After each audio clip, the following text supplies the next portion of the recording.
I want to talk to you about a legendary sandwich. Actually, it's more than a sandwich. It's a sub, and a darn good one at that. Jersey Mike's, one right next to my house.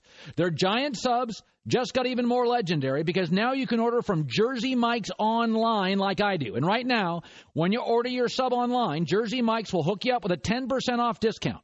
Jersey Mike's has piled their subs high with sliced-to-order meats, cheeses, and fresh veggies, and they've been doing it since 1956. Though it will take you more than a minute to take down one of our giant subs, it won't take you any time at all to pick up one when you order online. It's my new go-to move. Try it out. Whether you're flying solo or buying for the family, order smarter with Jersey Mike's online. Get 10% off, 10% when you order at jerseymikes.com/herd or use the promo code herd on their app for 10% off. That's jerseymikes.com/herd or promo code herd for 10% off. Get in, get out, get eating at Jersey Mike's. Be a sub above.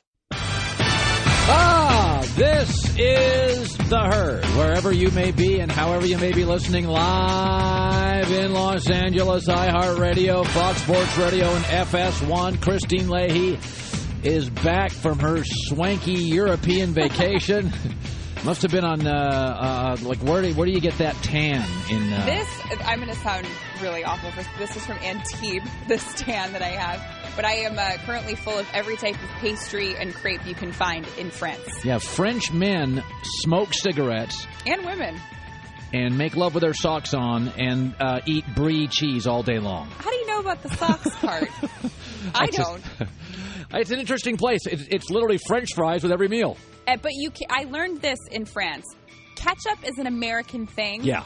They serve these huge plates of French fries at every meal. Every meal. No ketchup. And so when you ask for it, they look at you like you're crazy, and they give you this teeny tiny thing for all your French fries. Yeah. It's better to live here. As far as French fries go, I'd rather live in America. Ketchup. Let me start with this. Image. What's my image? What's your image? Image is one of those kind of subjective things, right? But then there are certain images, like O.J. Simpson's image, that's not used to be a good image. It's not a really good image anymore. It's funny about image. LeBron James, according to a story yesterday, LeBron now has denied it multiple times on Twitter that he wanted to kick Kyrie Irving's blank, butt, because Kyrie Irving suddenly wants out of Cleveland. LeBron James says, boo, get another source. Stephen A. Smith, that's just simply not true. But the concern is for LeBron, people in his camp are saying this does not look good for his image. I've got news for you. This is not going to ding LeBron's image. Let's think about image. Look at Michael Jordan's career. A divorce, gambling rumors, quit the sport, failed at baseball, outrageously bad general manager, punched a teammate, petty Hall of Fame speech. What's his image? The GOAT.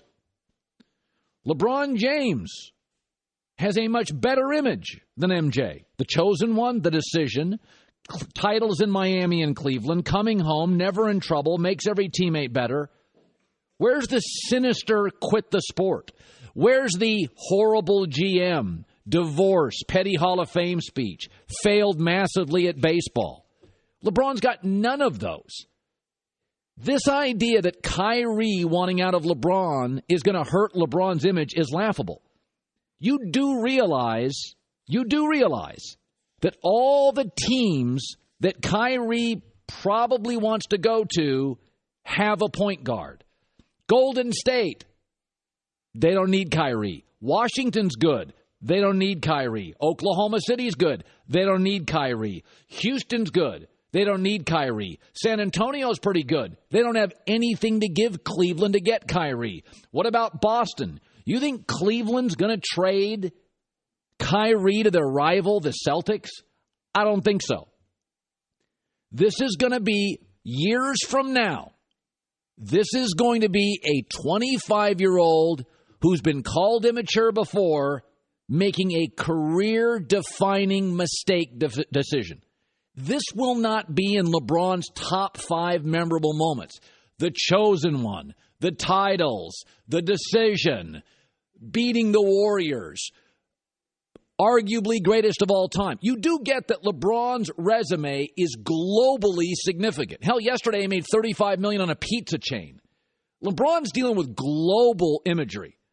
This is going to be because none of the teams where Kyrie could compete for a championship, none of those need him or are going to get him.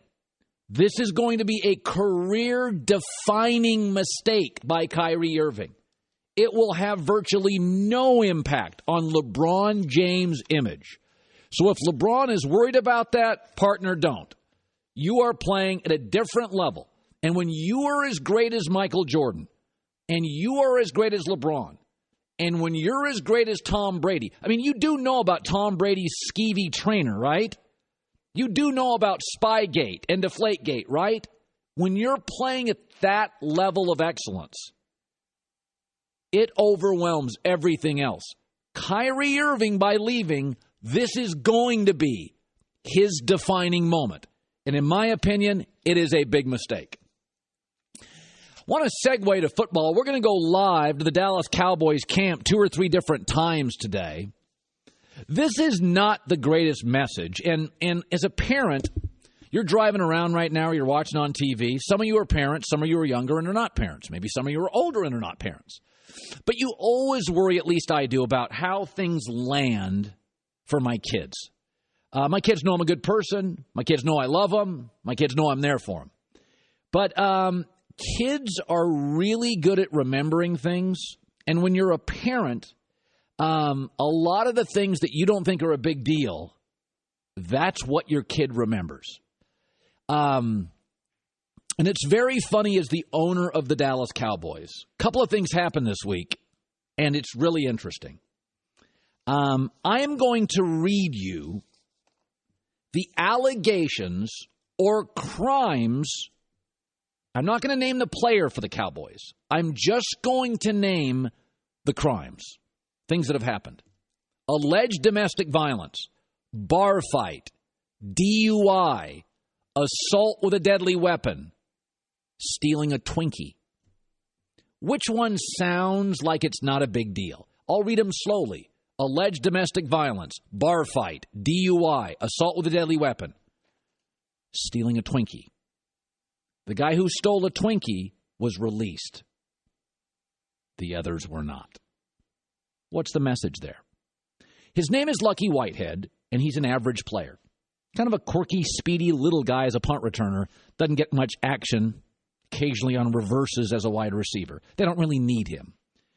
Lucky Whitehead came out and said about petty larceny. This is all this was. I'm not saying it's, and I'm not encouraging it. I'm not validating it. It's petty larceny misdemeanor. He said, I wasn't there.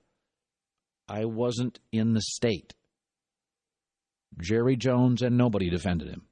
They released Lucky Whitehead, a marginal player. Today we learn Lucky Whitehead wasn't there, and the Cowboys probably won't take him back. Yet Ezekiel Elliott, who was there with his girlfriend, who alleges domestic violence, and Jerry Jones aggressively came out to defend him. I have reviewed everything. As you know, he's had his complete president. There is absolutely nothing, not one thing that I've seen that has anything to do with domestic violence. I don't want to answer anymore, but I've seen nothing. Jerry, an attorney, law partner, have video, stepfather in this case. So how is that landing, let me ask you, as the owner of the Dallas Cowboys? Lucky Whitehead aggressively came out and said, I wasn't there. I didn't steal the Twinkie. And they released him. Ezekiel Elliott, who's had all sorts of issues, college and pro, girlfriend alleges domestic violence, and Jerry aggressively defends him. I always worry about, as a parent, how things land. All I'm going to say, Jerry, in my opinion, was far too aggressive yesterday, and I just don't like the way that lands at all. The messaging is, hey, great player, you can be a creep. Marginal player, even if you come out strongly denying you were in the state of a crime, you're off the club. Bad look, Dallas Cowboys.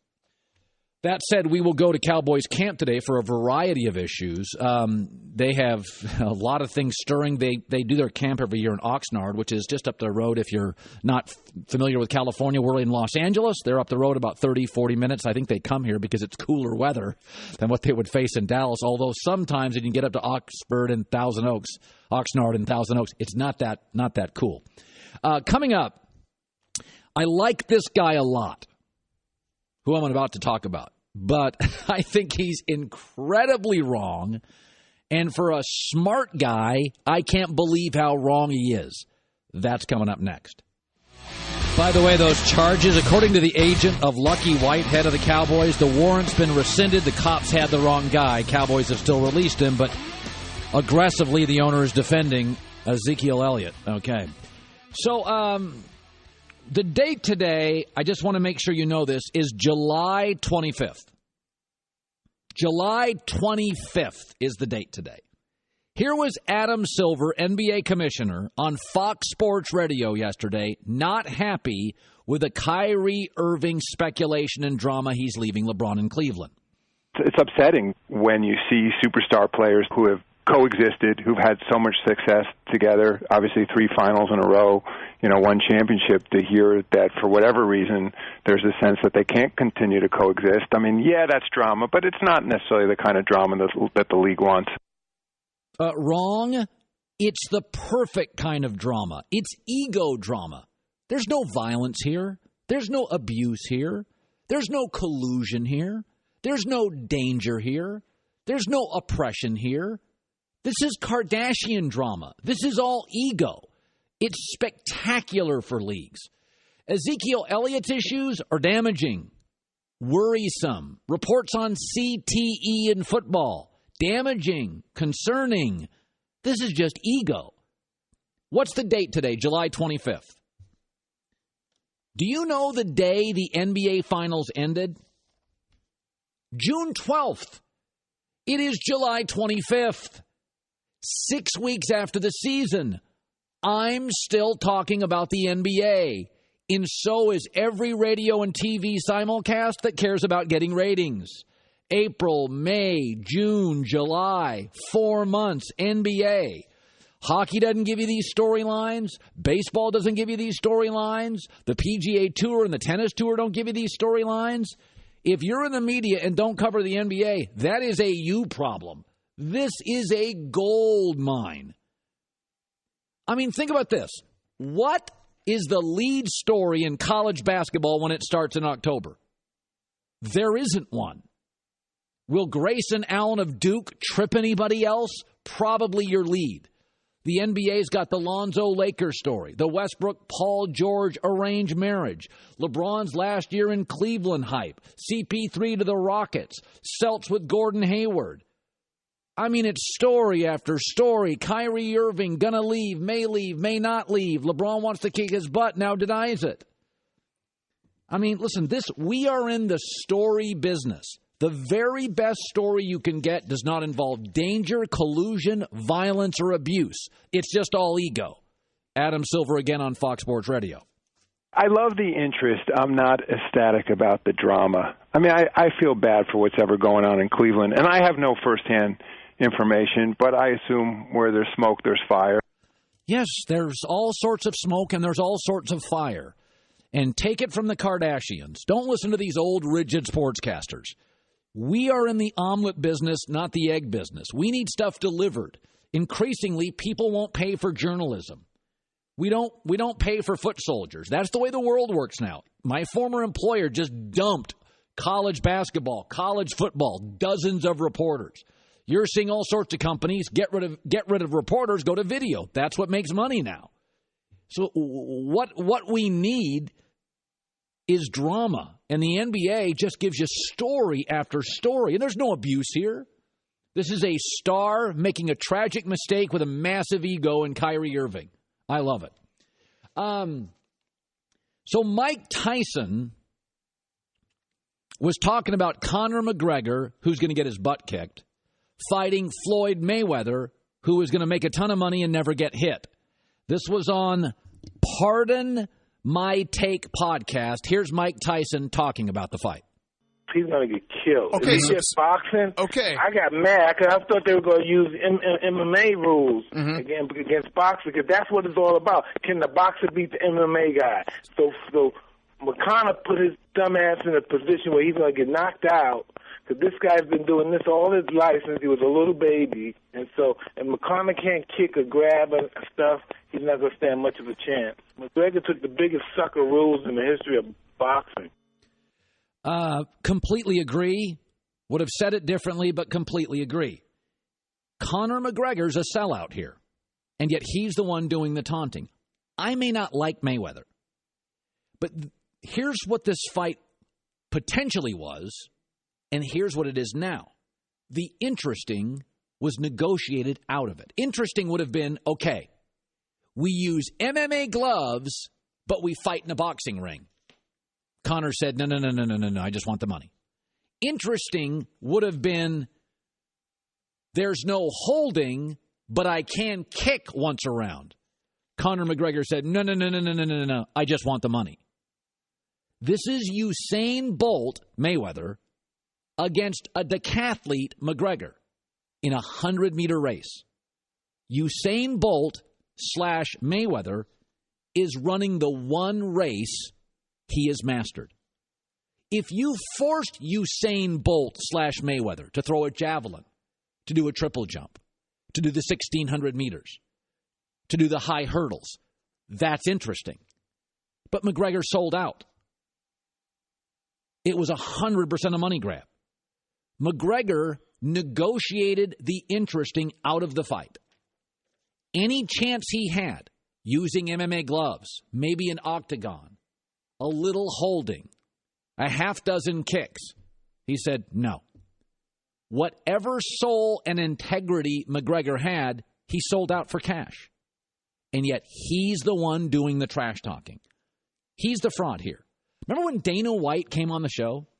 Do you remember that? And Dana White said, this was the easiest negotiation I've done in a long time. Remember that? He was on the herd. Listen to this. It wasn't that hard to get done. In the beginning, when we were even talking about this thing, and I was joking, saying, this would never happen. First of all, I got McGregor on my side. I got the UFC, right? Then you got Mayweather and his team on the other side. You got Al Heyman. Then you have Showtime. And I was just like, this is going to be the craziest, and it really wasn't that hard. Well, that harder negotiations with people in the UFC that don't matter. You do know why it was the easiest negotiation. Because Conor said, just pay me. This was not about integrity. This was never about a fight to have some MMA rules. McGregor's only chance as the decathlete, a multiple skilled fighter, to beat Usain Bolt, the world's best sprinter, was to force Usain Bolt / Mayweather to at least compromise some of his skills. This is going to be a total, absolute, inarguable mismatch. Conor will not win the fight, will not win a round. I doubt he lands multiple combinations. That's what a sellout deserves to happen to him. Christine with the news. No. Turn on the news. This is the Herd Line News. Are you surprised to say Christine with the news? It was Christina with the news. So two different people. Have to recalibrate here. You could just look at me and see that I am Christine. That would work. I could do that. That's a good point. Yeah. So LeBron James this morning sent out a tweet, and this is in response to what your old pal Stephen A. Smith said, that LeBron James would be tempted to beat his, meaning Kyrie's, behind. We'll use that. So LeBron tweeted, #NotFactsPeople, boo. This is clever. Get another source. Enjoying my summer, you do the same. His emoji use is impressive. I'll give him that. I would have never thought of that little face with the screaming boo thing. That's funny. I think LeBron... First of all, do you believe that Stephen A. really knew that LeBron wanted to beat Kyrie's butt? Well, LeBron has about 4 or 5 buddies around him. I know a couple of them really well. One really, really well. And, I've been told that LeBron was not happy. Yeah, but to say that he's going to, like, beat him up, that's kind of a different thing. So I totally understand LeBron putting out this tweet and saying that that's not true. He has to, because the way that LeBron operates is kind of as the GM of the team and the guy who recruits people. So you don't want storylines out there that this is what you're going to do to a guy if he wants to leave. That said, I support Kyrie wanting to leave. I think we've heard so many rumors, especially lately, about LeBron potentially going to the Lakers. So why should Kyrie just sit there and wait to see what LeBron wants to do instead of taking matters into his own hands and creating some stability for himself? Yeah, I said this yesterday. I've got two takes. I have no problem. Innovators eventually face imitators. LeBron was the superstar leaving, and now he's facing guys doing the same thing to him. KD, Kyrie. So that part I totally support. I do think, however, it's a mistake by Kyrie because I don't think LeBron ever, when he went to Cleveland initially, Christine, I don't think LeBron went from Miami to Cleveland, going home and all that stuff, thinking, I'm just going to be here for a few years. I really do believe LeBron wants to stay in Cleveland forever. Sure. And now with Kyrie ditching and a roster full of old guys who can't defend, LeBron is feeling somewhat trapped. And the chances for him to leave now, LeBron, are through the roof. I don't think he ever went to Cleveland, so I think LeBron is upset. But like you, LeBron is passive-aggressive, will not come out definitively. Wait, like me. You said that wrong. I'm not passive-aggressive. No. I'm saying LeBron's passive-aggressive. So LeBron won't come out and just say, I'm staying in Cleveland forever. So if you won't do that, the messaging is around the league is, well, I don't want to get stuck in Cleveland. Right. So that part I get, Kyrie. I just think the decision to leave LeBron, you don't leave the best player in the world when you're virtually a lock to get to the finals. I just don't. I think you leave to that, not away from that. Sure, but then what happens when LeBron leaves and now you're stuck in Cleveland for and you're one not more year? Right, but you're not maybe as valuable in the trade market, or it's a little tougher to get traded after the fact than it would be to be right now, and to go to a team and maybe set up your future a little sooner. He doesn't want to wait 2 more years.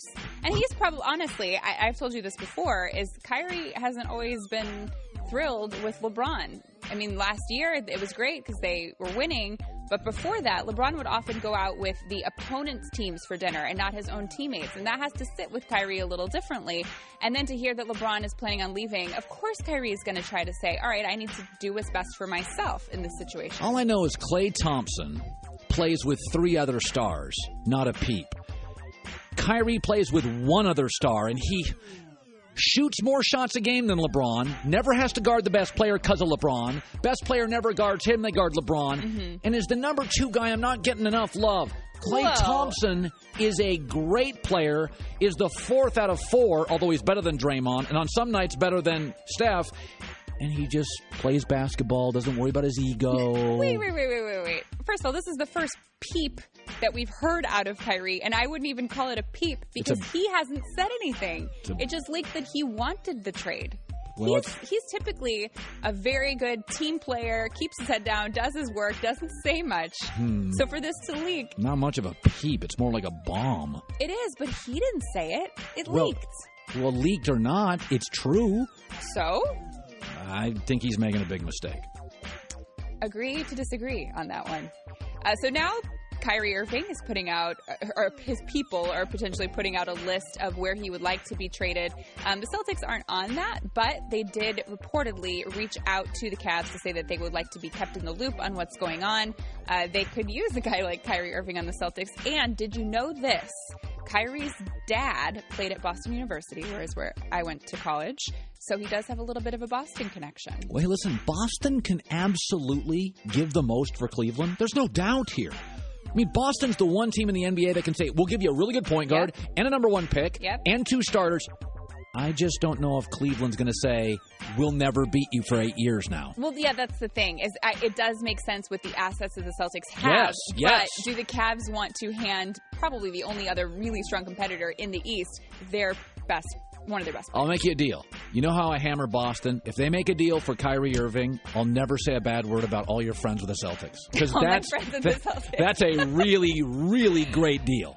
Kyrie, Gordon Hayward, Horford, Jason Tatum. Can you also see it could be something where the Cavs say, hey, we're willing to trade you to a handful of teams, but the Celtics are not one of them. Just like Paul George, he was not going to an Eastern Conference team. So you can't say that you only give the Celtics credit for completing the impossible. They can have Kyrie Irving if they want him. They would just have to completely gut everything. Oh, gut nothing.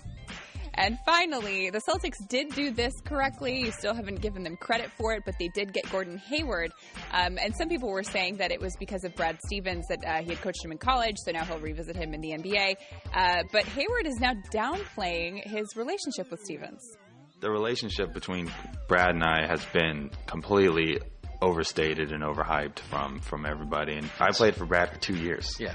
And so it wasn't like everybody kind of made it seem like we were besties or something. Right. But everybody else was saying, oh, he's going to go to Boston because of Brad. And we had a great relationship, but it wasn't like we were constantly texting each other or calling each other or, you know, it would be, he's the head coach of the Boston Celtics. Right. He's got things to worry about. And you played longer for Quinn Snyder than you had played for Brad Stevens. I played for Brad for 2 years. Now, I don't get this. The only thing I could think for why Hayward, like, why would you come out and say, oh, yeah, we're actually not that close? He's obviously trying to control some sort of narrative, and I don't know if maybe he doesn't want to be seen as the teacher's pet on the Celtics. That's probably it. Is it that, or he just really wants to control the messaging of why he chose the Celtics and doesn't want people to think that it's one thing when really it was another? I don't like this, though. I don't think there's any reason to say we weren't that close. That's a good point.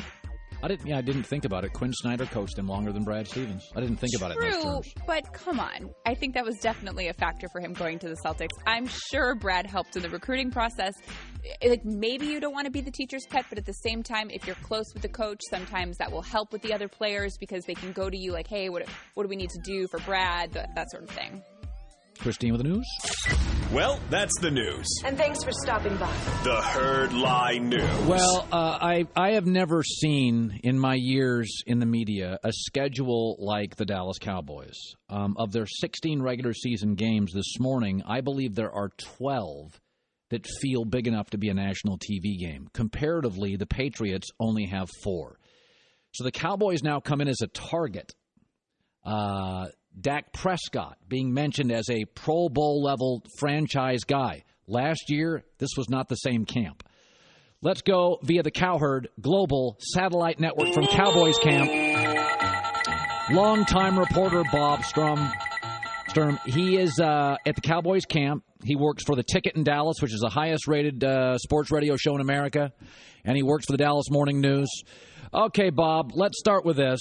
Let's go 1 year ago to today. Cowboy camp last year at this time and Cowboy camp this year. What are the differences?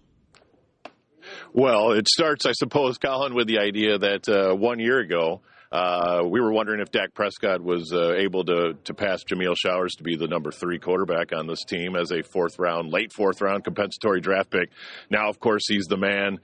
Tony Romo, this whole thing was built on him and his back and his injury problem. And everyone said, I remember the Mumford procedure. We were going to fix this collarbone once and for all in his back. And it's all going to be fine, guys. This team is healthy and ready to roll behind Tony Romo. 1 year later, of course, he's not even in the organization. And it's Dak Prescott and, of course, the traveling circus that is the Dallas Cowboys. So the beat goes on. It's my 20th camp with these guys, and every year it's something crazy and something different.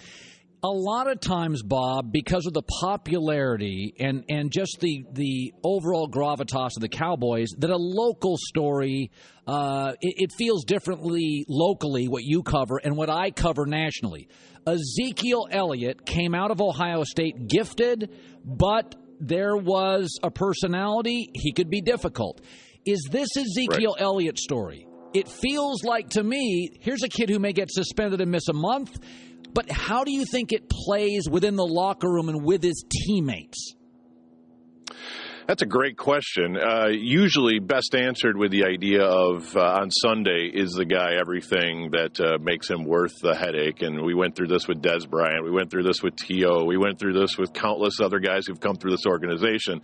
And really what separates one from the other is on Sunday, is it worth the circus that goes around it? I'm not positive Ezekiel Elliott, has the type of baggage that he is accused of, just because so many of these cases are are, well, this sort of happened and maybe this happened, but we can't get any proof of it. And so I'm really uncertain about the level of suspension. I do know this. On Sunday, he is everything they said he was going to be. I was not a fan of taking a running back that high in the draft. I just think it's crazy, and the way the NFL values running backs, the way their careers are so short. To take one at number 4, you should take a guy I think that's with you for a decade. For me, it was Jalen Ramsey last year. They went with Zeke, and obviously Sunday to Sunday, you saw this guy is not just a running back. He's an extraordinary running back, possibly the best in the league already. So, yeah.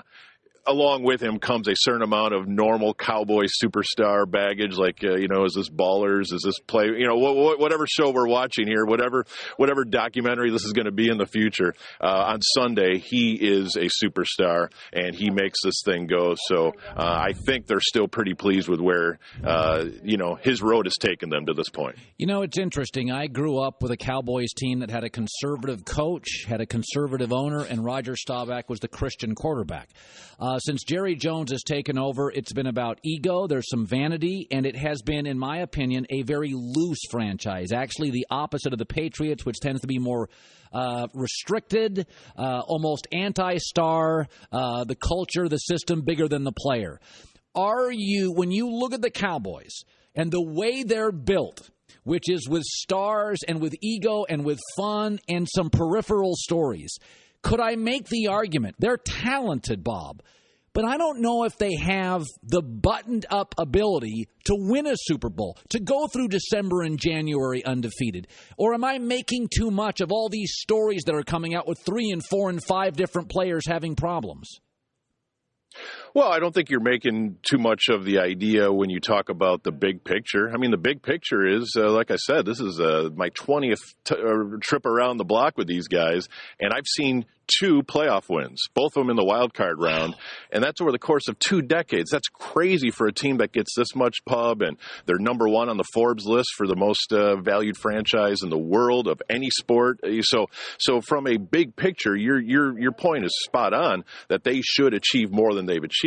This particular team, the 2017 Cowboys, or let's look back at 2016 for what we know at least, they had a system that suggested it was sustainable and repeatable and a ground and pound offense that just wore you into a fine powder. It was a balanced offense. They didn't ask their quarterback to do magic tricks. They just asked him to use his brain and make smart throws, high percentage throws, and keep moving the team down the field and let Zeke and that offensive line do their thing. And then you have Dez out there that causes matchup problems. You have Witten. You have Cole Beasley. They have a lot of pieces that make this particular team the real deal. Now, are they the favorite in the NFC? I would still say you probably have to look to Atlanta with that. But when you look at the teams around this conference, why can't the Cowboys contend for an NFC Championship game and a Super Bowl? I think this is not the old Cowboys, and that's not an insult to Tony Romo or past group. This is a team of guys who all seem to be around the age of 25 for the most part, and they are very, very good. Travis Frederick, Zach Martin, Tyron Smith, and of course, Elliott is, 22. I mean, you have guys, Dak Prescott is a very young guy. This is a new group, and I think they should be judged on their own merits, not the last 2 decades. Bob Sturm has been covering this team for 20 years live from the Cowboys training camp in Oxford. Before we let you go, Des Bryant says he represents the star more than any player. I've always thought that wide receivers in this league are the convertible sports cars of the NFL. They're flashy, they're fun, but when the weather gets cold, you put them in the garage. That said, when Dez catches a touchdown pass, the Cowboys win 70% of their games. How do you think Dez eventually plays out? How much of his ego and disruptions will they tolerate going forward as he gets older? He's had some injuries. He can tune out if the ball's not going to him. You have a young quarterback. Bob, in your opinion, next 2 years, how does Dez and the Cowboys play out? That's a great question, because I should say at the top of my answer that they did not touch his contract this year. And I thought that was interesting because the Cowboys generally restructure everyone. And when they don't touch a contract, that makes you think they don't want to extend dead money just in case they want to say goodbye at some point. I know it would be very difficult for them to say goodbye to Dez, but I think this is a really big year because since he signed that huge deal, 15 and 16 have not been very good statistical years on any level. Now, going back to what he means to this team, he is the heart and soul in terms of in the locker room. He's the guy people respond to. Now that Romo's gone, he's absolutely the guy they look to. And we should be fair. When he's playing well, he is still an unstoppable red zone threat. Yes. And he is a guy that you have a very difficult time stopping. So I think the distractions of Des Bryant are, for the most part, something that we use as a past tense around here. And now he's kind of grown into his veteran role where guys kind of respond to him and they look to him. And so it's weird. It's a running offense with a vocal, some would say diva wide receiver. So it's an odd combination. You also have a young quarterback where did he used to defer to Romo in the huddle and now he might overpower Dak at some point. Dak looks like he can handle those sorts of things, but there's no question this is a soap opera from year to year, and Des Bryant is kind of the eye of the storm right now, and people are looking to him to see how he's going to respond this year. Is he going to play to his contract, which has him paid like Julio Jones, like Antonio Brown, and the best receivers in the league? He hasn't been there the last couple of years because of injury. Let's see how 17 works for him. Just 15 seconds left. Lucky Whitehead. Now that it's been rescinded, that he was not there, will he be brought back? I highly doubt it. I think they were ready to say goodbye to him in a couple of weeks because they drafted his successor in Ryan Switzer. It's a ridiculous thing. They're having trouble even cutting a guy right, but I doubt Lucky will be brought back. Bob Sturm, thank you, sir. My pleasure. All right. There's some Cowboy updates. The latest with Derrick Rose going to the Cavs. That's next in L.A. This is The Herd. So this, it made some news yesterday. Derrick Rose agreed to a 1-year, $2 million contract with the Cavaliers. I have no problem acknowledging. I've never been a fan of Derrick Rose, never got it. I didn't think he was terribly smart. He can't shoot, is not a willing defender. Once was quoted saying, "It's not my job to recruit other players," when LeBron James was in Cleveland thinking about playing for Chicago, and the best player in Chicago was Derrick Rose, and his quote was, "It's not my job to recruit other players. It's absolutely your job to recruit other players." That's what LeBron did, D. Wade did, Steph Curry did, Klay Thompson did. That's what you do. You recruit other players. He's also the guy that called the Knicks a super team, not Golden State, and they finished 31-51. Derrick Rose is also the guy the fawning media fell in love with. Maybe you've heard the story before. Dynamic point guard, can't really shoot a jumper, can't shoot threes, and gets an MVP trophy. Sound familiar? Not Westbrook, but Derrick Rose. He was also the guy that signed a $150 million shoe deal a couple years with Adidas. The fact he could not stay healthy and stay on the court. It was a bad contract for Adidas. He just signed it for $150 million, and he couldn't stay on the court. And then he went to a press conference in Chicago, and they asked him about basketball. Again, he just signed a $150 million shoe deal and couldn't stay on the court and stay healthy. And they asked him about basketball, and here's what he talked about. My mindset was just making sure that I was working out every day and spending as much time as possible with my son and focusing on them two things. Oh, that's nice. Making sure my family is financially stable. As far as you see all the money that they're passing out in this league. Money? And just telling the truth. And just knowing that my day will be coming up soon, and it's not for me, it's for PJ and his future. So that's what I'm thinking about right now. This is a guy that's never understood the temperature of the room. It's not my job to recruit LeBron. No, that's what the smart players do.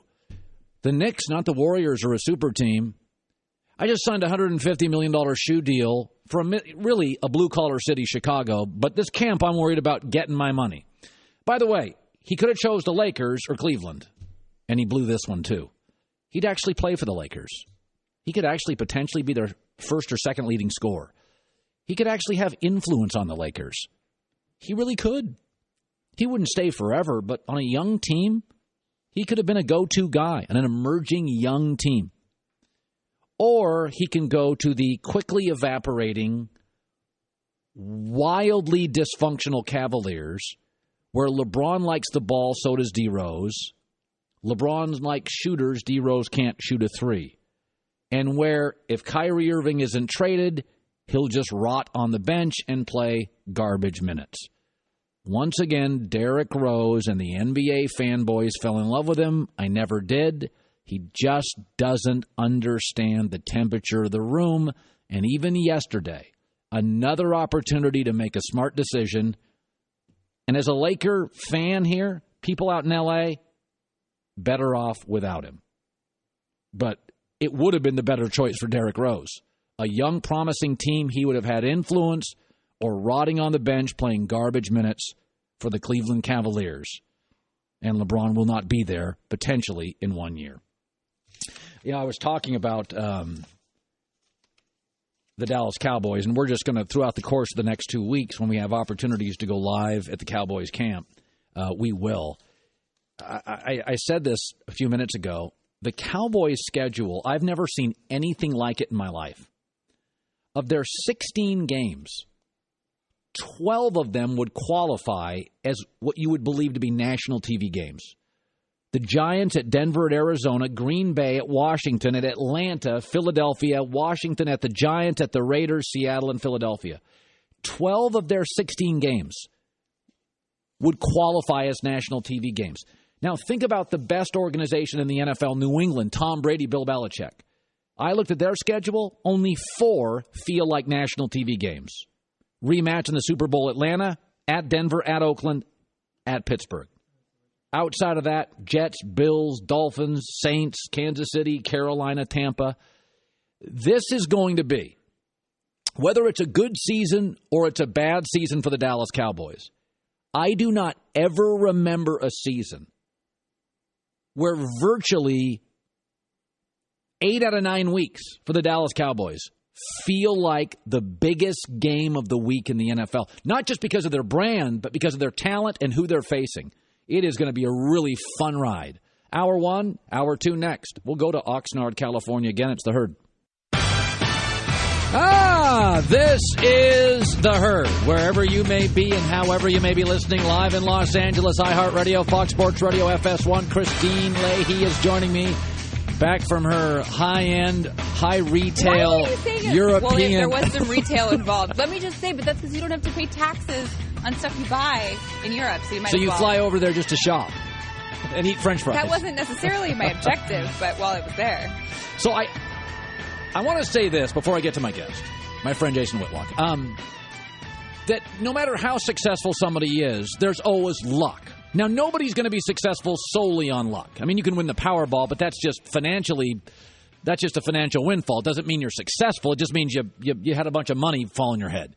But by and large, even really smart, successful people, you need a little luck and you need a little timing. Now, success isn't about primarily luck or exclusively luck. But if you looked at Mark Zuckerberg at Facebook, the man who owns this company, Rupert Murdoch, there have probably been breaks along the way. You need those because heavens knows there's a lot of bad breaks. And I'm sitting here thinking about the Lakers. I see this story yesterday that Carmelo Anthony and the Oklahoma City Thunder, according to Bill Simmons, are circling each other. It doesn't feel right to me. I think they'd have to give up Steven Adams. I don't see that happening. But I'm thinking to myself, is it me now, or are the Lakers getting break after break after break after break after break? Some of it they've created, some of it's just darn lucky. So if this story is true, think about this. They get the number 2 lottery pick, Lonzo Ball. And actually, it was better than having the number 1 pick because to a lot of people, Lonzo was not the best player in the draft. So the number 2 pick is perfect. You don't have the pressure of the number 1 pick. You get the number 2 pick, we'll take the local talented kid. Some of that's just luck. Then you find a team willing to inherit the Mozgov contract. I never thought they'd get rid of that. And in the process, you got another draft pick and Brook Lopez who can actually play. Then your rival in the city, the Clippers, trade Chris Paul. And then you sign a 2-guard, convince him he had options. He's exactly what you need, a 2-guard that plays defense and shoots threes, and he's repped by LeBron. You then win the Summer League, which is not a big deal, but it does send the vibe out to NBA players. Damn, this Lonzo guy, it's something. Then you get Paul George, who says he wants to get out of small town Indiana, right? Indianapolis, gets traded to an even smaller town, Oklahoma City. That's a break. Could have gone to Boston. Could have gone to a Chicago. Maybe never leaves. He goes to OKC. Then you get Kyrie Irving wants out of Cleveland, creating chaos for LeBron, who now probably wakes up thinking, maybe I should leave. And now Carmelo. If there's any chance Paul George could stay in Oklahoma City, you add Carmelo. So now he'll never get a shot, or at least the shots he wants at the end of the clock, end of possessions. It reminds me a little bit about the way they built Golden State. If you go back and look at the way the Warriors were built, it was a combination of finding a guy in the draft, Klay Thompson, that was better than you thought he'd be, Kyle Kuzma, Lakers. It was getting that star guard in the top 10, Steph Curry, Lonzo. It was finding guys later in Draymond Green. Steve Kerr turns down the Knicks to coach you. I'm not saying the Warriors weren't smart, but there were a series of breaks along the way. Maybe I'm nuts, maybe I'm reaching. But you look now at what's happening to the Lakers, from the Lonzo to the player rep to Paul George. It feels like it's building, and the breaks keep falling the Lakers' way. Speak for yourself and a Wall Street Journal contributor. Last week I was off. The two topics were escorts and O.J. Simpson. And Jason Whitlock. I'm sorry, I missed this. Yeah, Ole Miss football coach. Dialed escorts. Jason Whitlock wrote a story about O.J. Simpson. You're forgetting haircuts and Michael Vick. Yeah, that was a story. I didn't watch any TV in Europe, but I did find this weird VPN so that you could watch the O.J.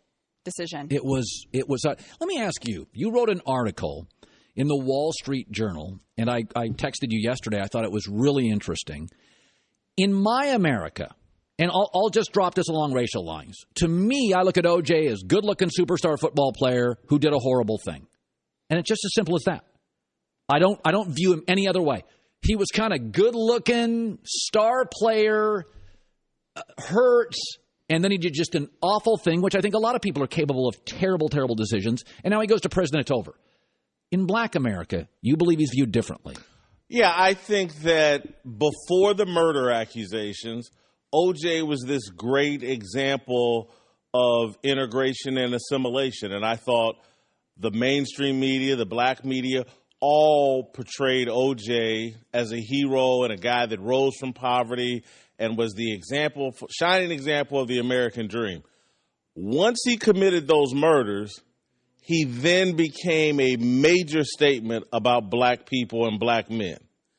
And I think both the mainstream media and the black media flipped and changed their narrative on O.J. to make it say something about black men. I think, to me, it was inappropriate to do this, but then the story became, O.J. sold out to become this great spokesman, broadcaster, movie star. There was some sort of, it became a story about racial betrayal. So, yes, O.J., I remember this, when the story happened, it was O.J. never really cared about the black community. Yes. It wasn't that before. No, before that was all ignored. Originally O.J. was married to his first wife, a black woman, Marguerite. It wasn't a big deal when he left his wife and married this young white woman. But as soon as the murders happened, again, O.J. became this incredible narrative about black men. And I contend, in a negative way, O.J. has had more influence on American culture, on African-American culture, on the zeitgeist than Muhammad Ali, than Michael Jordan. You think negatively? Yes. I think that so many people are consumed, black people, particularly in the media space, celebrities, athletes, are consumed with not being O.J., that we're actually not being authentic. We're not actually keeping it real. We're mostly trying to put on a performance to make sure no one accuses us of being like O.J. Simpson. That's been an unhealthy thing because moderate positions of middle ground, positions of compromise are completely unaccepted in the media space, among personalities, among athletes. Everybody's doing this strong, militant, anti-America, anti-white act in the media to make sure no one accuses you of being like O.J. Simpson. But O.J. Simpson's crimes were so heinous. We've seen pictures now. Could I, and I don't know if it's an argument, couldn't I just say that O.J. was a more public Ray Carruth? We've had a lot of athletes who have made a lot of decisions that are really horrible. Race, regardless of gender and race. I feel like O.J. in America now? Like, I was watching this story last week. I was shocked by the TV ratings it got. I think O.J.'s story it's dead. He still plays in America. Yeah, because we've turned him into this statement about black America and black men. Again, if O.J. had killed his black wife or black girlfriend, he would not be important at all. He would be like Ray Carruth. And again, Ray Carruth didn't have O.J.'s career profile. But again, if O.J. had killed a black woman, it wouldn't have been a big statement about black men and black America. It is not because he killed a white woman and because we went with this simplistic narrative that O.J. got where he was because he sold out. Did you ever feel he sold out? I didn't know his story. I just knew he was a great-looking player, and then he made a mistake. Like, in your community, you're friends with Jim Brown. Yeah. How was O.J. viewed? O.J. did sell out, but that's not the explanation for his success. That's just the path O.J. chose. That's right. He lived in Brentwood, right. High-end. That's the path. It doesn't explain his success because, again, we're acting as if O.J. was some spokesman on the other side of the civil rights movement, as if he were against the civil rights movement or he was somehow against black people and he just chose a different path. He just chose not to participate. He chose silence, and I'm just going to do me. And if you go watch the ESPN documentary, I thought they explained it perfectly. Yeah, great. He was just about his initial decisions when he was in Buffalo and the way he carried himself. It was about his family. It's like, I don't want to deal with any of the controversy. I just want to do what's best for my wife, Marguerite, at the time, and my two kids, Arnell and Jason. It was I'm not going to participate in the black collective. And again, he didn't speak against it. He just chose to ignore it. Does that bother you? You've been critical of MJ for not being outspoken for... Well, no. I've been critical of Michael Jordan. And look, I'm someone who's a huge fan of Jim Brown. Yeah. And Jim Brown always kept it real and always stayed true to what he believed in, the empowerment of black people. I don't require everybody to be the same. Again, OJ was not. If that's not your personality, that's not your personality. And so OJ just took a position of indifference. And to me, he had the right to do that. And again, it's like everybody now pretends like all of black America was on Martin Luther King Jr.'s side during the civil rights movement. That's just not remotely true. Most people stood on the sidelines rooting for him quietly, but they didn't want any trouble. It was the few, the brave, that went out and actually supported Dr. King in a real way and put their necks on the line. But again, I just think we've gone too far trying to attribute OJ's success to him selling out.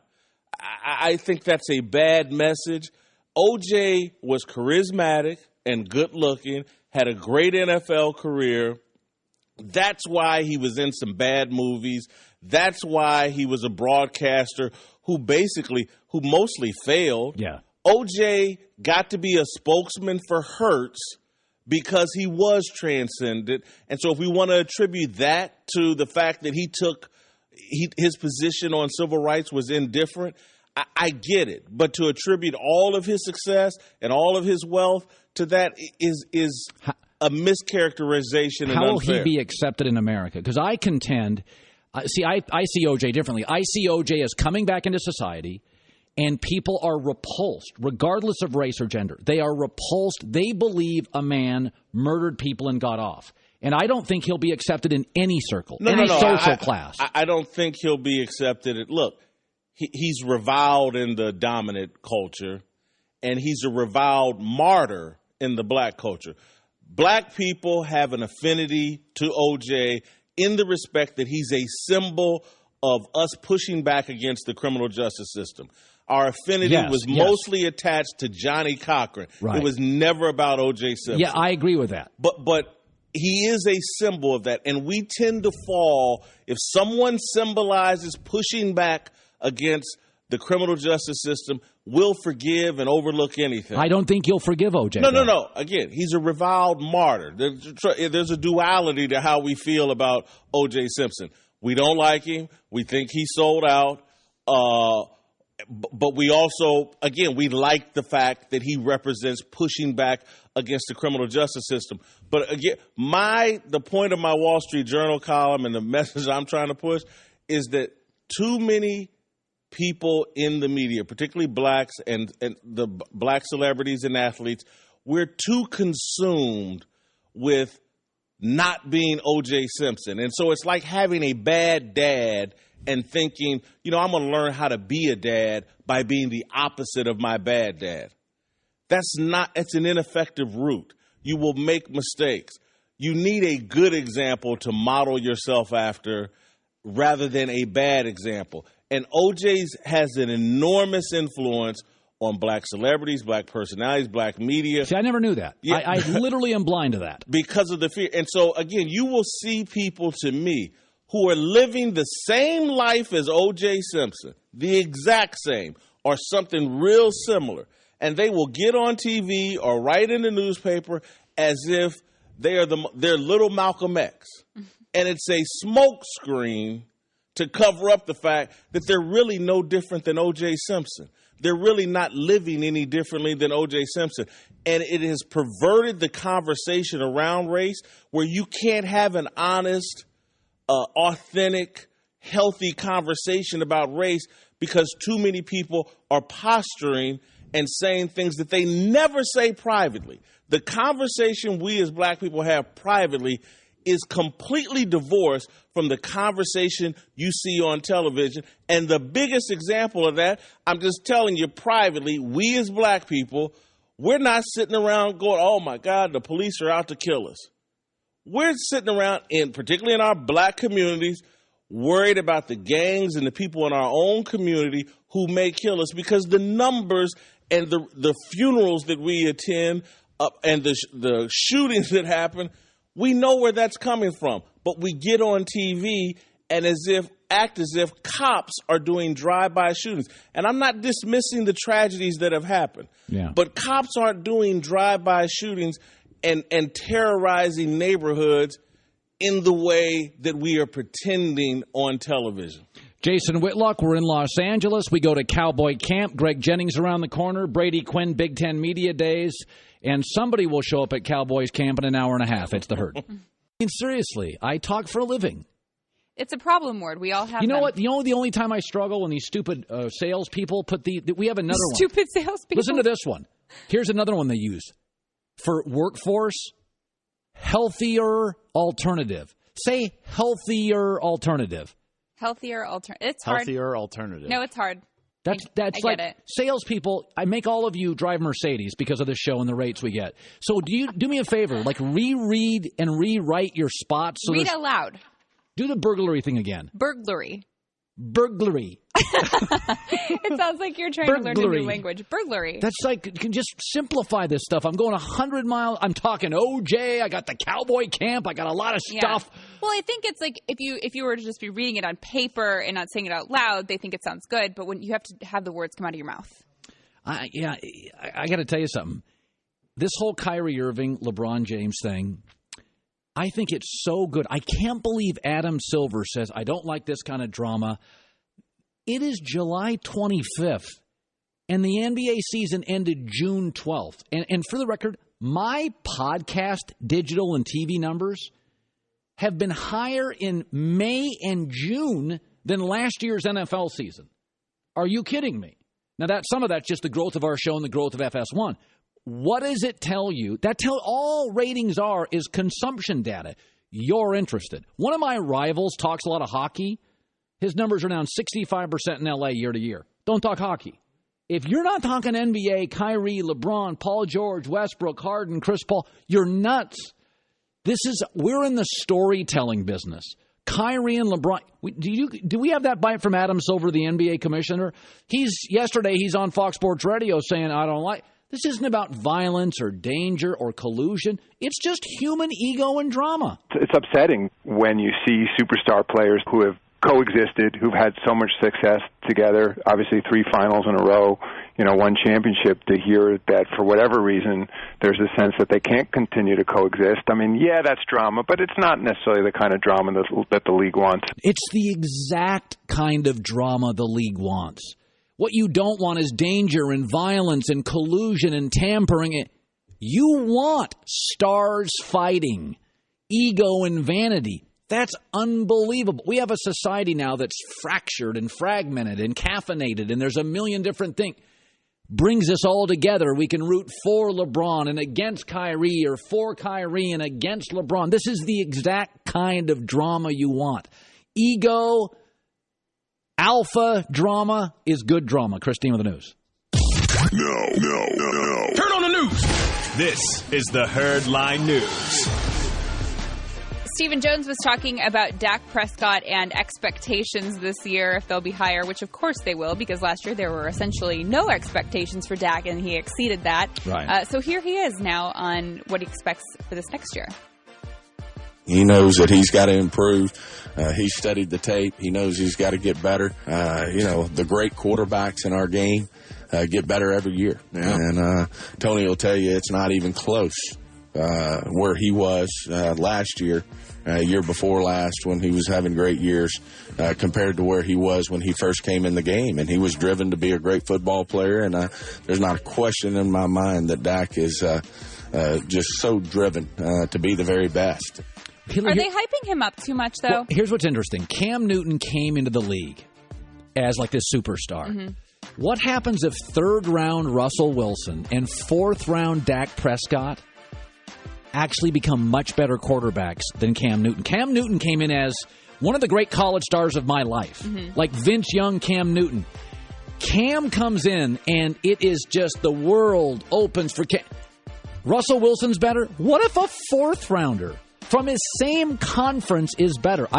This is really interesting because, Christine, historically, year 2, we've seen a lot of these guys struggle. They now everybody gets film on them. I think Dak's the real deal. And the other thing is, with his offensive line, it's almost hard to fail in the NFL when you have a former quarterback as a head coach, the best offensive line in the game, a superstar wide receiver, an all-pro level tight end, and Ezekiel Elliott. I don't see any way in which he goes into the tank. I think for the next 3 to 4 years, Dak's going to be a very, very high-end Pro Bowl quarterback. I think so, too, but is it too much pressure for Stephen Jones at this point to be talking about how his expectations are a lot higher and he's so great? I think do you kind of take the hype down a little bit and let his work on the field speak for itself? I think being the coach at Notre Dame or the quarterback for the Cowboys, you're just going to have to deal with pressure. And by the way, don't draft him if you don't think he can handle it, because being a Cowboy quarterback's different than being the Jaguars quarterback.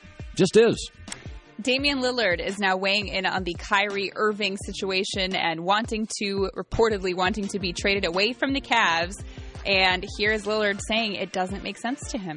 Who wouldn't want to go to the finals every year? I think they've been to the finals the last 3 years. So, I would love to do that. I don't know, because I've never played with LeBron.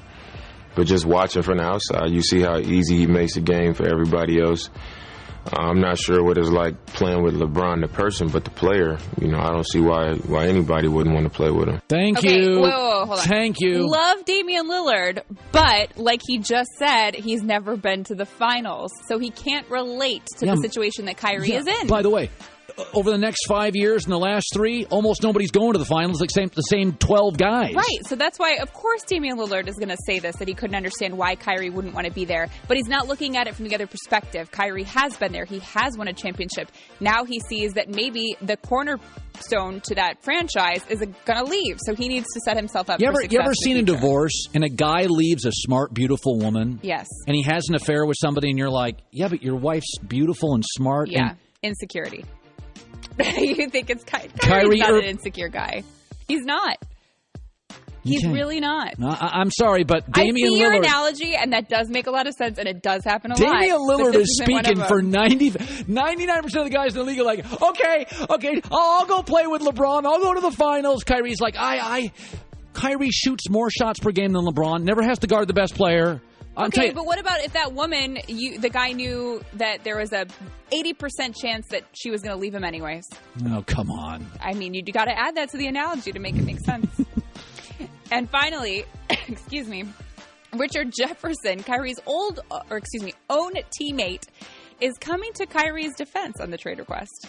I think Kyrie is a hyper-intelligent kid. Really, really smart. Doesn't get enough credit for how smart he is. And I think seeing that the franchise is in flux, I think seeing Griff leave and, the amount of coaches, I think Kyrie has had a much tougher time in this stretch of the organization than anyone ever really wanted fully. He's a number 1 pick right after LeBron. Then he has 3 different coaches. Then LeBron comes back. Now there's trade rumors. Now it's LeBron's leaving. It's like at some point in time, even anybody would want some sort of stability. Who would know better on this situation than Kyrie's own teammate? A vet who's 37 years old. He can speak freely. He's got nothing to lose, really, anymore. I'm sure, and the Kyrie that I know, that I covered in the league, is this intelligent guy. He's very smart, very aware of his surroundings. We'd never hear a peep about him, never conflict. And he didn't even say this himself. This just leaked. I think Richard Jefferson makes a lot of sense here. Kyrie sees what the future of the franchise is. He sees that LeBron might leave. So why not get what he needs for himself? He's already won the championship. Now let's move on. All right. I think Cleveland's a charming place to live. Oh, wait, have you been there? No. I mean, it's great, but, it's not LA. Cleveland doesn't really rock. Sorry, it doesn't. That was harsh. Yeah. That's the news. Christine with the news. Well, that's the news. And thanks for stopping by. The Herd Lie News. Greg Jennings is a Super Bowl champ. He's a Fox Sports 1 NFL analyst. By the way, let me hear from your professional. Okay, so you played with a LeBron-esque figure, Aaron Rodgers. Okay? Mm-hmm. NFL guys leave all the time. NBA guys generally don't leave Magic and Bird and MJ and LeBron. Okay, if you were a basketball player, I'm sure you probably at some point played hoops, and you made a choice to play football. What do you make of what Kyrie Irving's doing?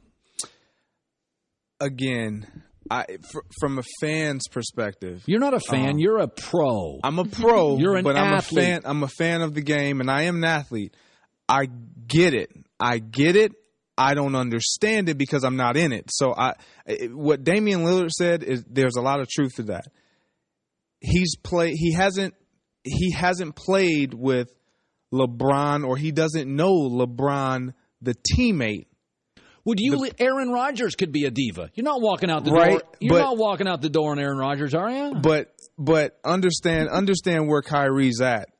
I personally, if I'm Kyrie, I'm not leaving. If you want your own team, if you're that smart and you're that hyper intelligent, you understand. Yes, is the organization kind of in flux? Maybe. Yes. If LeBron leaves, I got everything that I need. I'm by myself now again. I can prove what I need to prove instead of going elsewhere. That's an interesting point, that Kyrie can actually, if he really wants to be the man, wait a year, LeBron leaves, and you're the man. Maybe he doesn't want it in Cleveland. Maybe he's played there his whole career and he wants to change. But for me, I just have an issue with someone who has been.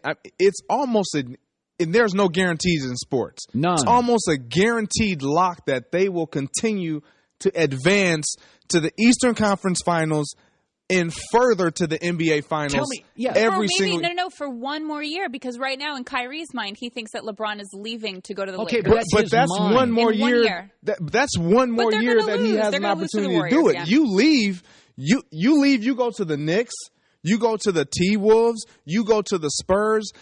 It's much harder in the West to try to get there than it is right now in the East, where you're sitting on top. But then I guess the question is winning everything. Maybe that's not what he wants. He says, I've already won my championship. Now I want to go start a new challenge. That's a loser. Is that possible? That's a loser. I've talked to plenty of athletes. That is definitely possible. Yeah. And I see that perspective of it, because having won a championship, don't get me wrong. And I don't want to make it seem like championships aren't everything, but they're not once you have it. Once you have it, that's the pinnacle, that's the goal, that's what you want every single year. But once you've tasted it, you now can experience other things and other ways and other avenues to get that done. Look, he's shooting more shots than virtually anybody in the NBA not named Westbrook. He's got a title. He's got his money. Maybe he's just spoiled. What more do you want? I want to play in a perfect city. You're playing with the best player. You're getting more shots than anybody not named Westbrook. I don't think any of us can really understand where he's coming from, because we're not in his shoes. Yes. We're not experiencing what he's experienced. When I watch, and I love basketball. I watch a guy who's the most talented player on that team. When it comes to offensively, get me the ball, I can make anything happen. Doesn't pass, doesn't defend. Yeah, he's the most talented, skilled offensive guy. But that's the league. Who defends? Who passes? LeBron, Kyrie Leonard, LeBron, Jimmy Butler. Don't get me wrong. I'm a huge LeBron fan, and when he's off the court, that team is struggled. Regardless if Kyrie's on the court or not, they've struggled. 4-23 when LeBron's not on the court. But I just don't. I truly believe that Kyrie understands that if it were just me, this really wouldn't be what you put around me. This is what you've put around LeBron and I to make sure that LeBron. LeBron's the best player in the world. No doubt. He should call all the shots. No doubt about that. MJ called all the shots. No doubt about that. Magic got coaches fired. But what you're dealing with now is ego. Pippen we didn't have this issue with Pippen. Pippen knew his role. Yeah, and he was a superstar that knew his role. And Kyrie is living a dream. He never has to defend the best player. The best player never defends him. He gets more shots than LeBron. He doesn't have, when the game is over, the microphones all go to LeBron. I agree. He can hide from the media. I agree. He can date who he wants. I agree Nobody with cares. all of that. And he's not happy? The one issue that I do have with LeBron in all of this, and again, LeBron is my guy. Like, I love LeBron.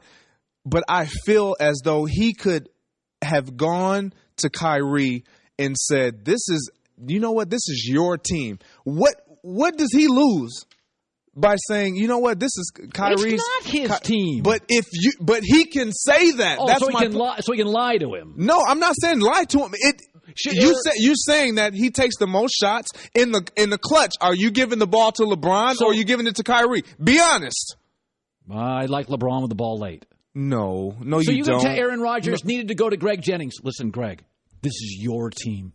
No, we're talking two totally different. No, a quarterback driven league versus a wide. That's not even the same. Well, that's apples and oranges. This is a LeBron driven league. It's a LeBron. Is it not? It is a LeBron driven league. He's changing everything. I do believe that Kyrie has probably been fed up with that. Oh, like, God. Look, is that not fair? That is to be tired of it? That's like me complaining about the third boat I own. Hey, what kind of complaint is that? All I'm saying is I'm trying to see it from Kyrie's perspective. Yeah, and that's the wrong way to see it. You asked me a question, I'm trying to see it from Kyrie's perspective. I'm not saying I agree with him. It sounds like you agree with him. No, I'm just simply saying this is what I feel like Kyrie is probably sitting back at home saying, you guys have no idea what I have to deal with, what I have to put up with. You see the lavish life. It's just like the average fan, the typical or fan of whether it be hockey, baseball, basketball. Everyone wants to be that athlete. They don't want to put in the work that athlete has, but they don't want to endure everything that comes with. The average guy listening to my show, an average woman makes $42,000 a year. They bust their tail. They would die for this. Kyrie Irving is basically complaining. Wait. No, that, he's not. Playing with the world's greatest player, I know I get more shots and never have to defend anybody, and the coach is a former point guard, so he totally gets me, and I don't have to talk to the press because LeBron does that. But I'm going to tell you, I don't get a lot of love. Maybe that's not what it's about. I would love to hear from Kyrie. I just want to hear why. The why. Immaturity? No. The why. Because I don't think we will hear immaturity. I don't think we would hear that. Kyrie, Colin, if you met him, is one of the most mature players. And he's still very young. He's very mature. And he really thinks things out. I think he's like 24. Have you ever met a mature 25-year-old? But it's different. When you're a professional athlete, it can go both ways. But you also grow up a little faster. Yeah. And he was the leader of his team before LeBron got there. Why am I the only person here that is... Because you have to think from his perspective. Why do I? He's not the best player. Let's think from LeBron's perspective.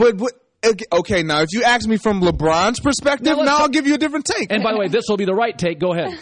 See, you're just completely one-sided. Okay, what's your take from LeBron? From LeBron's perspective, he has a right to be blindsided if he has no idea of what's taking place. Right. I'm looking like, really?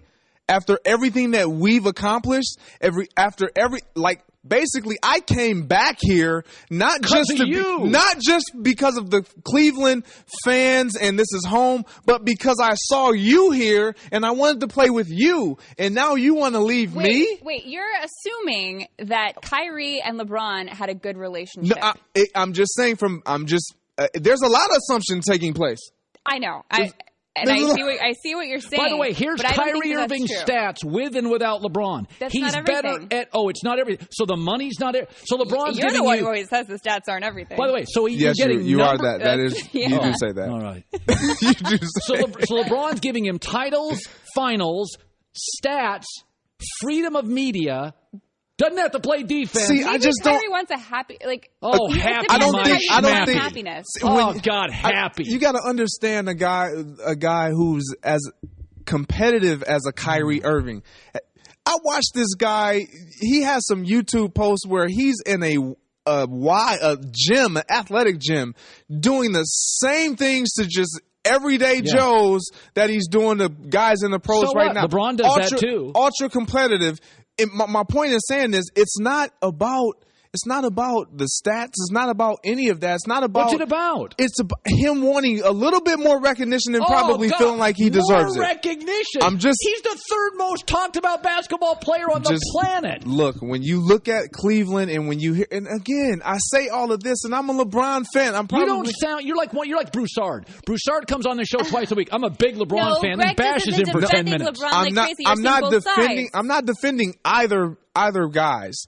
All I'm saying is, from LeBron's perspective, I would be disturbed. I would be pissed. Yes. I would be pissed. Furious. But if I'm Kyrie, I'm like, you don't know what I'm putting up with. Wait, Greg, let me ask you this as a player, because this is what I've heard. My maid was late 10 minutes yesterday. You don't know what I'm putting up with. No, we would never understand.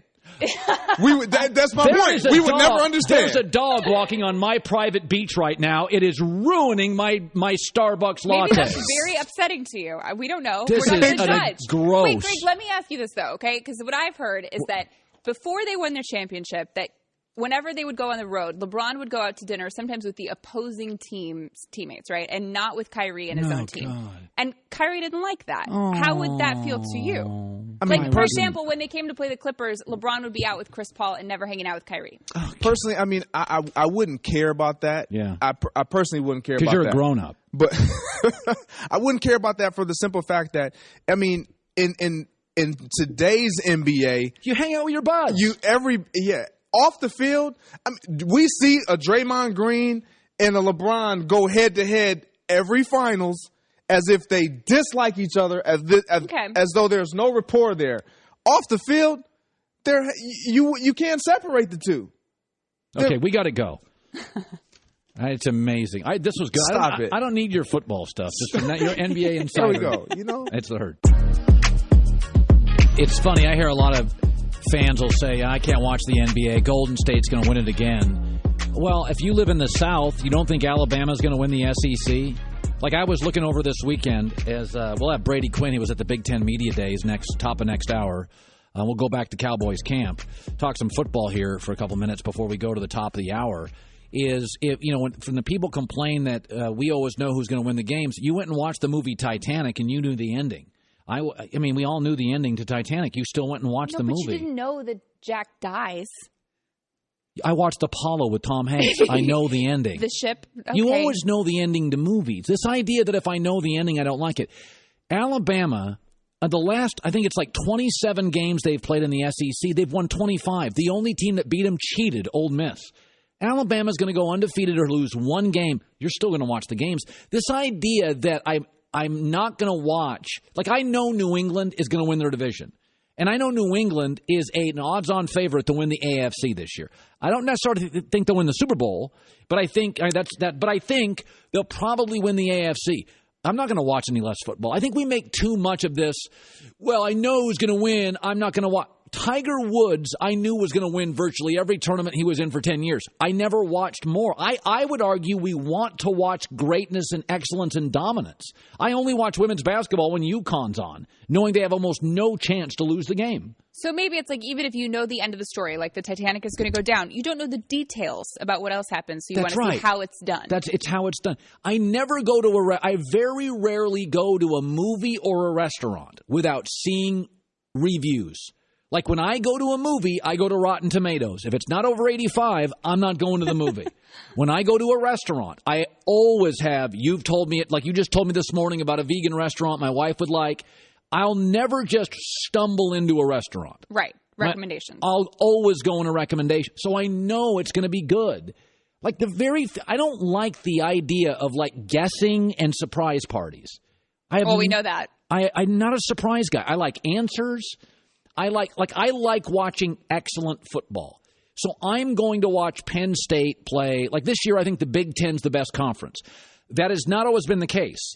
In fact, about 6 years ago, if you go back 6 years ago and find the Big Ten bowl scores, now what has changed? There's still more good players in the South, Texas, California, Georgia, Florida. The thing that's changed, when anybody whines about how much college football coaches make, the reason the Big Ten is now so much better than 5 years ago, they spent all these money on coaches. And so when I watch the Big Ten this year, I know exactly what's going to happen. Ohio State or Penn State are going to win it. Michigan's going to be in a battle for second. Alabama's going to win the SEC. Washington and USC, mark it down, are going to play for the Pac-12 championship. Oklahoma's going to win the Big 12. I mean, there's never been a year where I didn't feel more secure about what's going to happen. And I can't remember a year I wanted to watch college football more than this year. All the big heavyweights are here. They've all got really good coaches. Like all the really good programs, Oklahoma changed coaches. They have the right coach. They got the right momentum. This whole surprise thing's overrated. Well, it's like, if you're going to a really good movie, you're excited to see it. I like good. I like excellence. Hour 3 coming up. Brady Quinn. It's The Herd.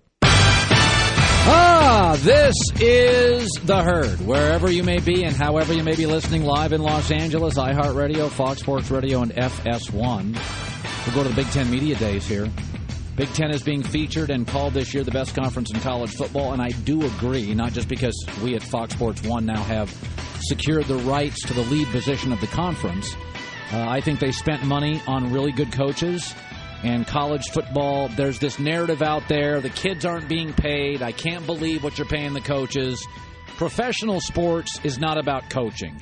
College sports is all about coaching. I think a college football coach has every right to make more than an NFL coach. Tom Brady, Derek Carr. I mean, do you think Jack Del Rio's a great coach? You think Jack Del Rio's a solid coach? Guess what? He got fired. He got fired in Jacksonville. USC wouldn't give him the lead job. And then he goes to Oakland and wins a bunch of games. Why? Because of Derek Carr. Derek Carr, Andrew Luck, is he getting a great coaching job? Does he have great offensive lines? You have a quarterback in the NFL, you win. College sports, look at Kentucky pre-John Calipari. Look at Kentucky basketball post-John Calipari. They're the most talked about college basketball program outside of Duke in the last 20 years. This idea that college kids should be paid and the coaches are greedy, I have no problem on the open market somebody paying Nick Saban $20 million a year. I think he's more valuable than virtually every professional coach in America. By the way, Luke Walton's record with the Warriors was the same winning percentage as Steve Kerr and the same winning percentage with the Warriors as Mike Brown. Professional sports is about the players. In college, it's about who can recruit the players, and Nick Saban and Bob Stoops and Urban Meyer and Jim Harbaugh, they change everything. The Big Ten right now is the best conference. It's got the best coaches. Think how good the coaching is in the Big Ten right now.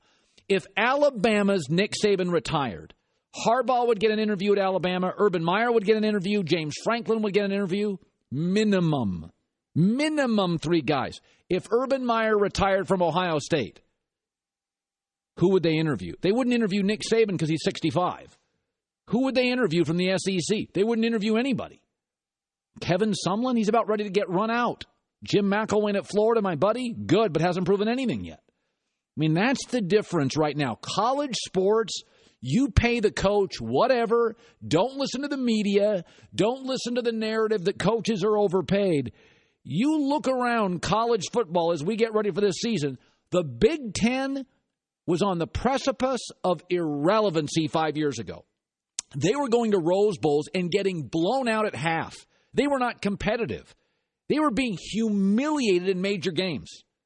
They are now the best conference in college football. And the only reason is not because the footprint hasn't changed. There's still more good athletes in the South. There's still more good athletes in Texas. There's still more good athletes in Florida, Georgia, and Los Angeles. They've changed because they paid huge money for the top coaches. And right now, the Big Ten, who's their 7th best coach? Lovie Smith? He went to a Super Bowl. The NFL doesn't even look to the SEC for coaching. They don't. Give me the history of SEC coaches that have gone to the NFL and done anything. Spurrier bombed, Saban bombed. Pac-12's giving them Pete Carroll. He's giving them John Harbaugh. He's giving them Marv Levy. He's giving them Bill Walsh. Are we ready to go to Brady Quinn via the Coward Global Satellite Network? Here we go, the Big Ten Media Days in Chicago. All right, let's start, Brady, with Michigan. I said a couple years ago with Jim Harbaugh, I didn't think he'd make Michigan a top 10 program in 3 years because I didn't see who was leaving the top 10. Ohio State had Urban, Oklahoma had Stoops, Saban had, Alabama, and I'm like, okay, I think Michigan's going to be really good. But who's leaving? Well, it just so happens that Oregon didn't work, and now they're out of it. When I say Michigan today, they return 6 or 7 starters. Are we getting, Brady, overheated on Michigan, who could very well be a third-place team in the Big Ten?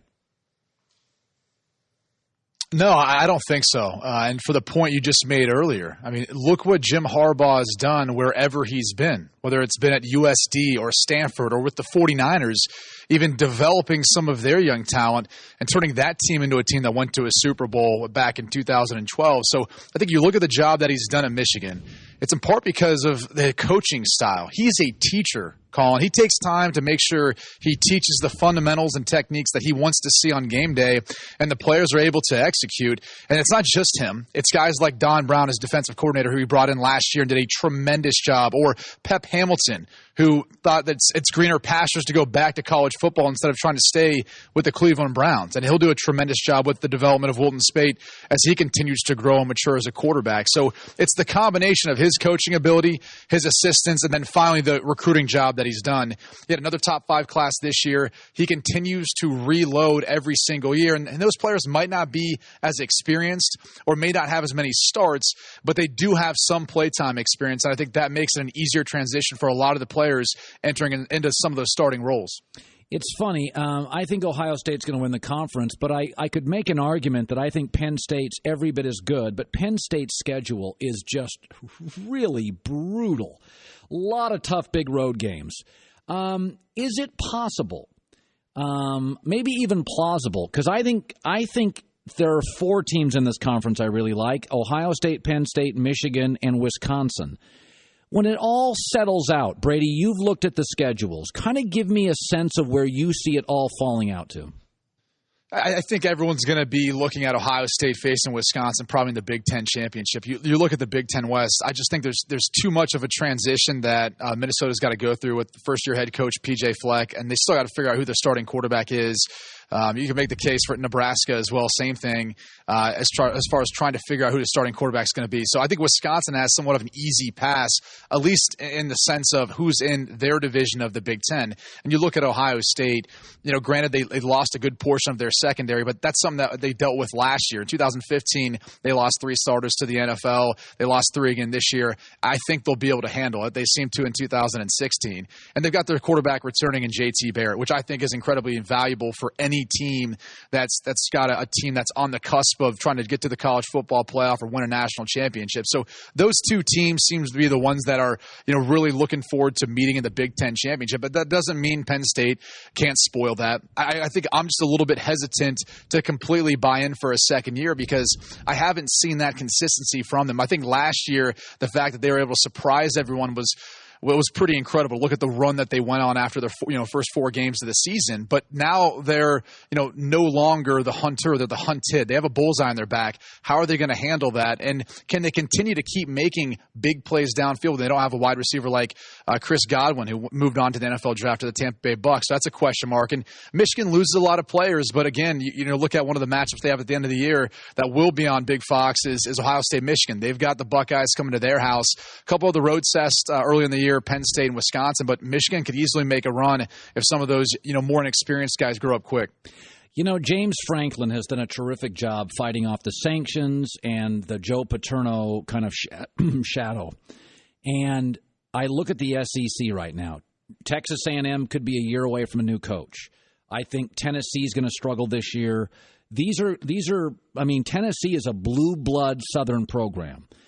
Georgia, Kirby Smart's got to win this year, or you're going to start hearing the wind blow.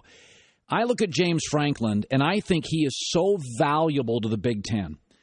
But I think the SEC would pay $5 million to get him. Is James Franklin, is he a Big Ten or an SEC coach in 2 years? I think he's still a Big Ten coach, and I think he's going to have continued success at Penn State. And that's one of the reasons why I think he's going to want to continue to stay there. And I don't necessarily see a job coming open in the next 2 years in the SEC that he would want to leave Penn State for, given everything he's been able to build with that program. And I think the Big Ten's going to hope he at least wants to hang on, only because he's such a dynamic personality. You listen to him coach, you listen to the way he recruits and the way he speaks to people. Even today at the Big Ten Media Days, he's just got an electric personality. So I don't necessarily see him, leaving to go to, be a head coach for a team in the SEC West, right? Ole Miss, that job's probably going to be open after this upcoming year. I just don't see why you'd want to enter into a job that seems like an uphill battle having to play against Alabama every year, where at Penn State, you just beat Ohio State and Urban Meyer last year. You won the Big Ten championship. So I think he's already kind of put his footprint on the Big Ten. I don't see why you'd want to leave in a year or two. Brady Quinn finally at the Big Ten Media Days today. Harbaugh is he can have kind of a rigid, clunky personality. Urban Meyer's played this game. James Franklin, big personality. Mike Riley, Lovie Smith. But Harbaugh's different. His relationship, he and I had a bad interview. He's a different cat. When you're at the Big Ten Media Days, and I thought it was a great interview, Colin.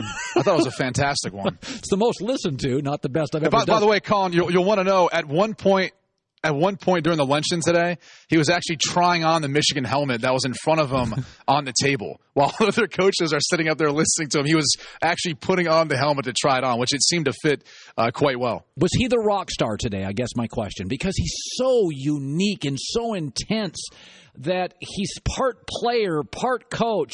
Was he kind of the rock star today?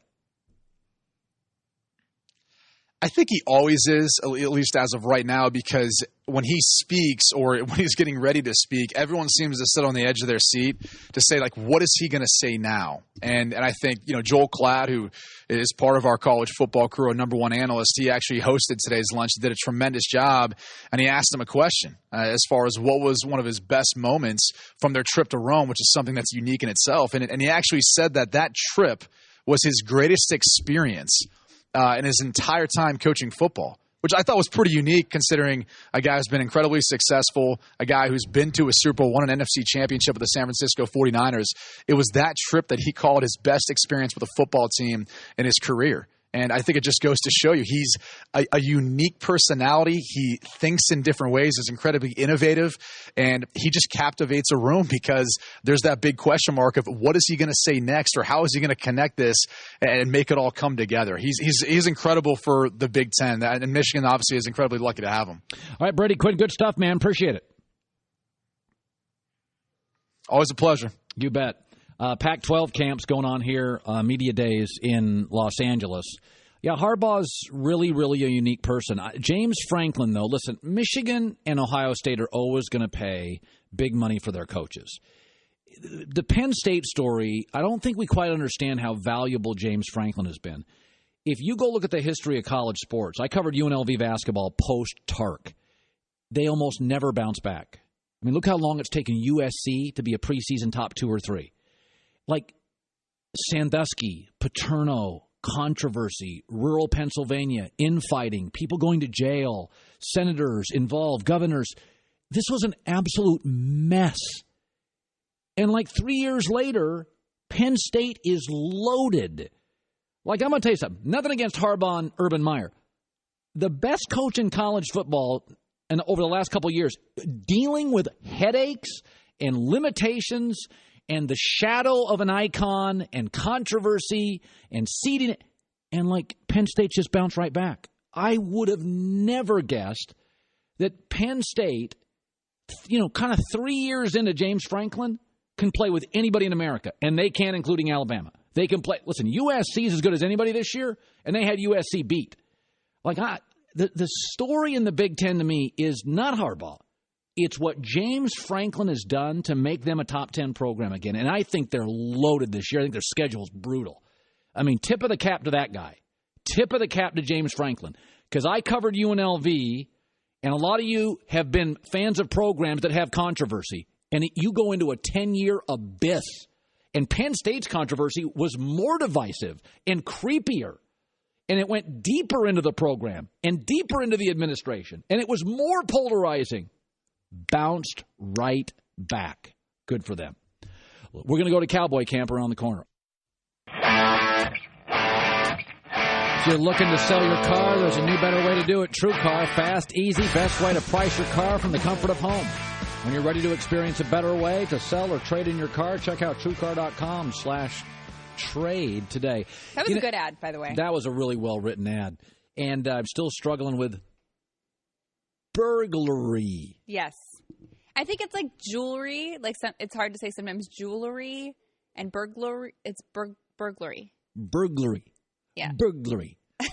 Yes. Good to have you in the herd today. We're going to go live to Cowboy Camp. We've got some video from Oxnard, California. I mistakenly called it Oxford. That's Mississippi. Old Miss Scandal. Oxnard, California. So the Cowboy Camp. There's Dak Prescott. You're looking right now. I know this doesn't do much for our radio audience, but that is there's Des Bryant racing for a touchdown in beautiful Oxnard, California, up by warm and toasty Thousand Oaks. God, isn't that great? Up in Thousand Oaks. You live up there in Thousand Oaks. You look out your window, and it's the Dallas Cowboys. So we'll go to a reporter for the Dallas Morning News, one of the last great American sports pages and newspapers, here in about 10 minutes.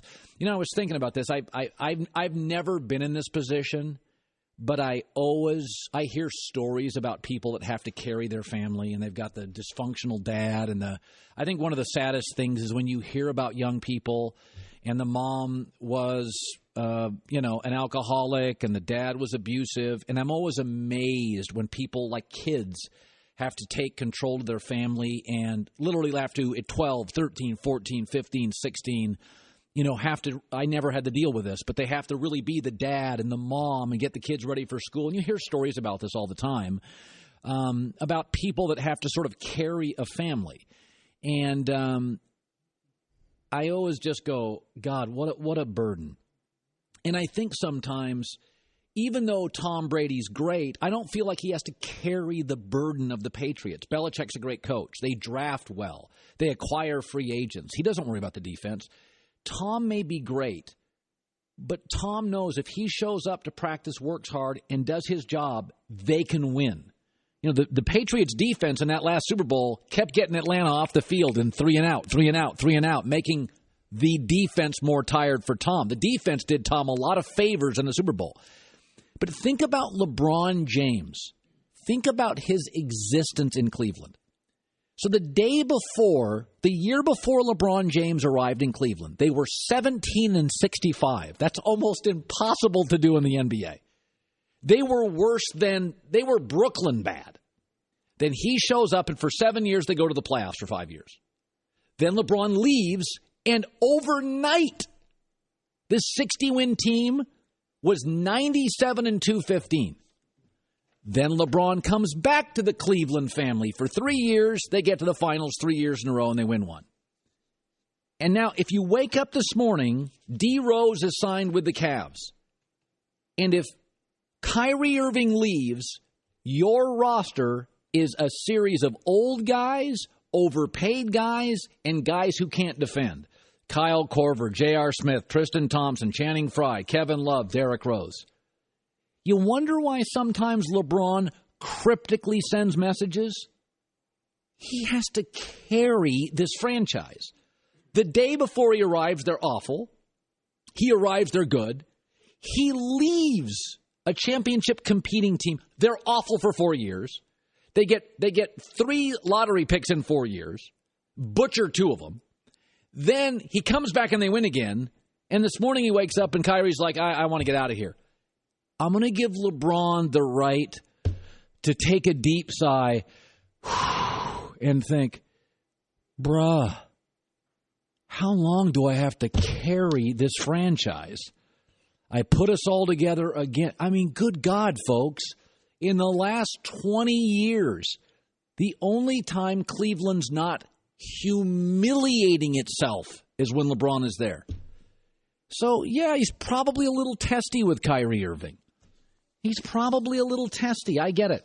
Christine with the news. No. Herd on the news. This is the Herd Line News.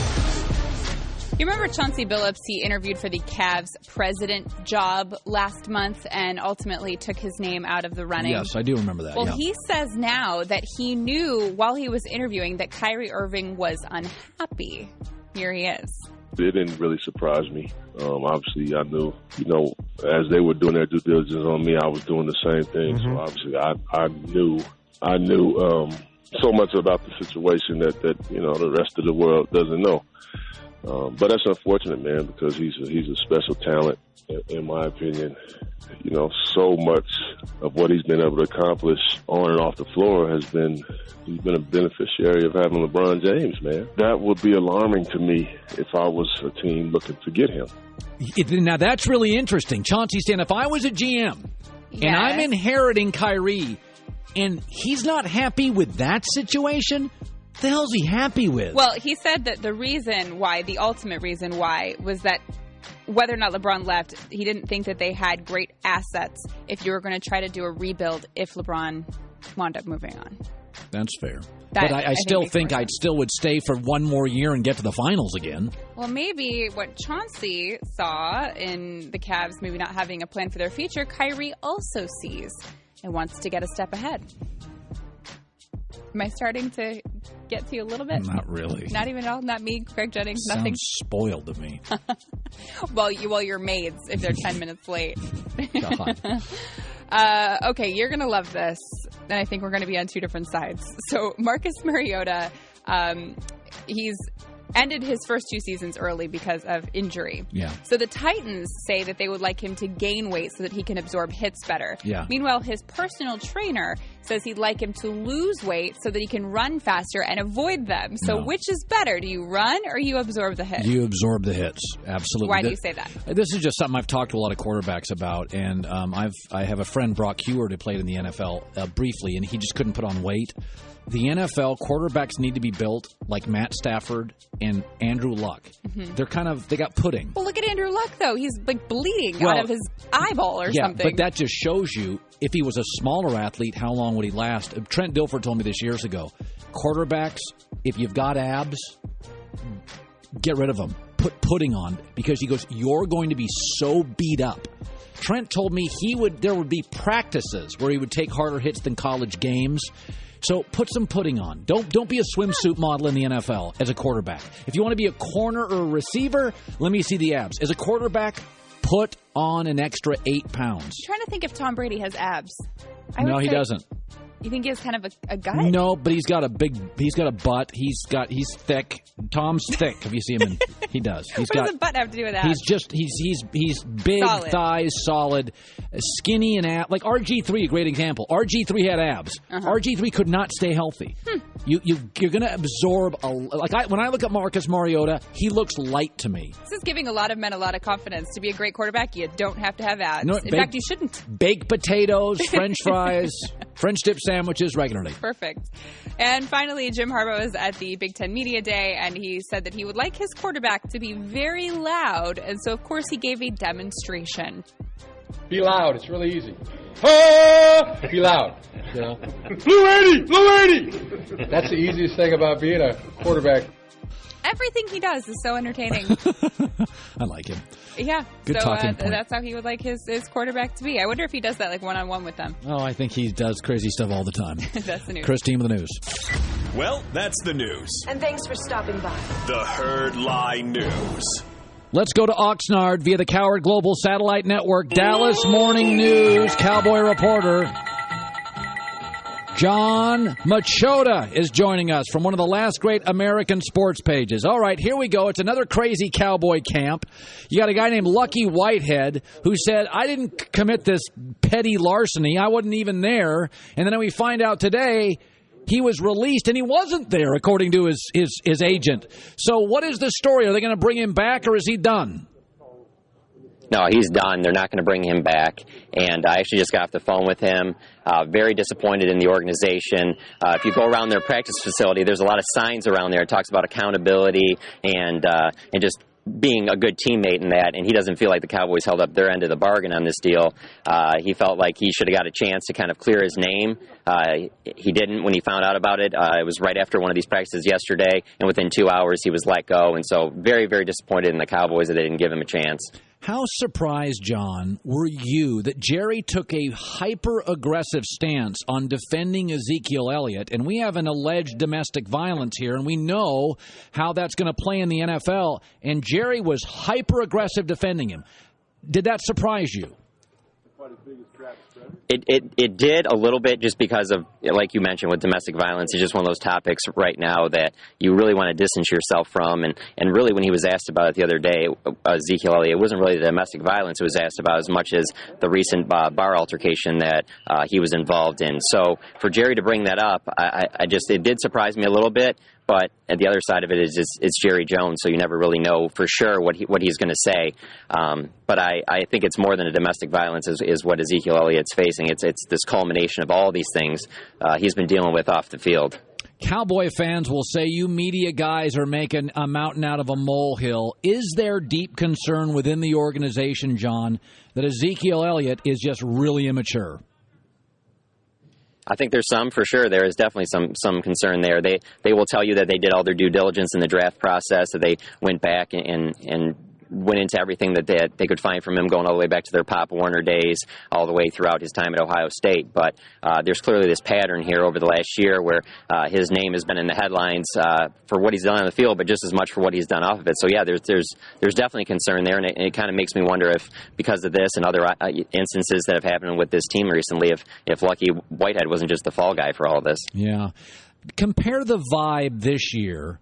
Does it feel like Dak Prescott's team today? Without a doubt, 100%. And it actually surprises me how much it does.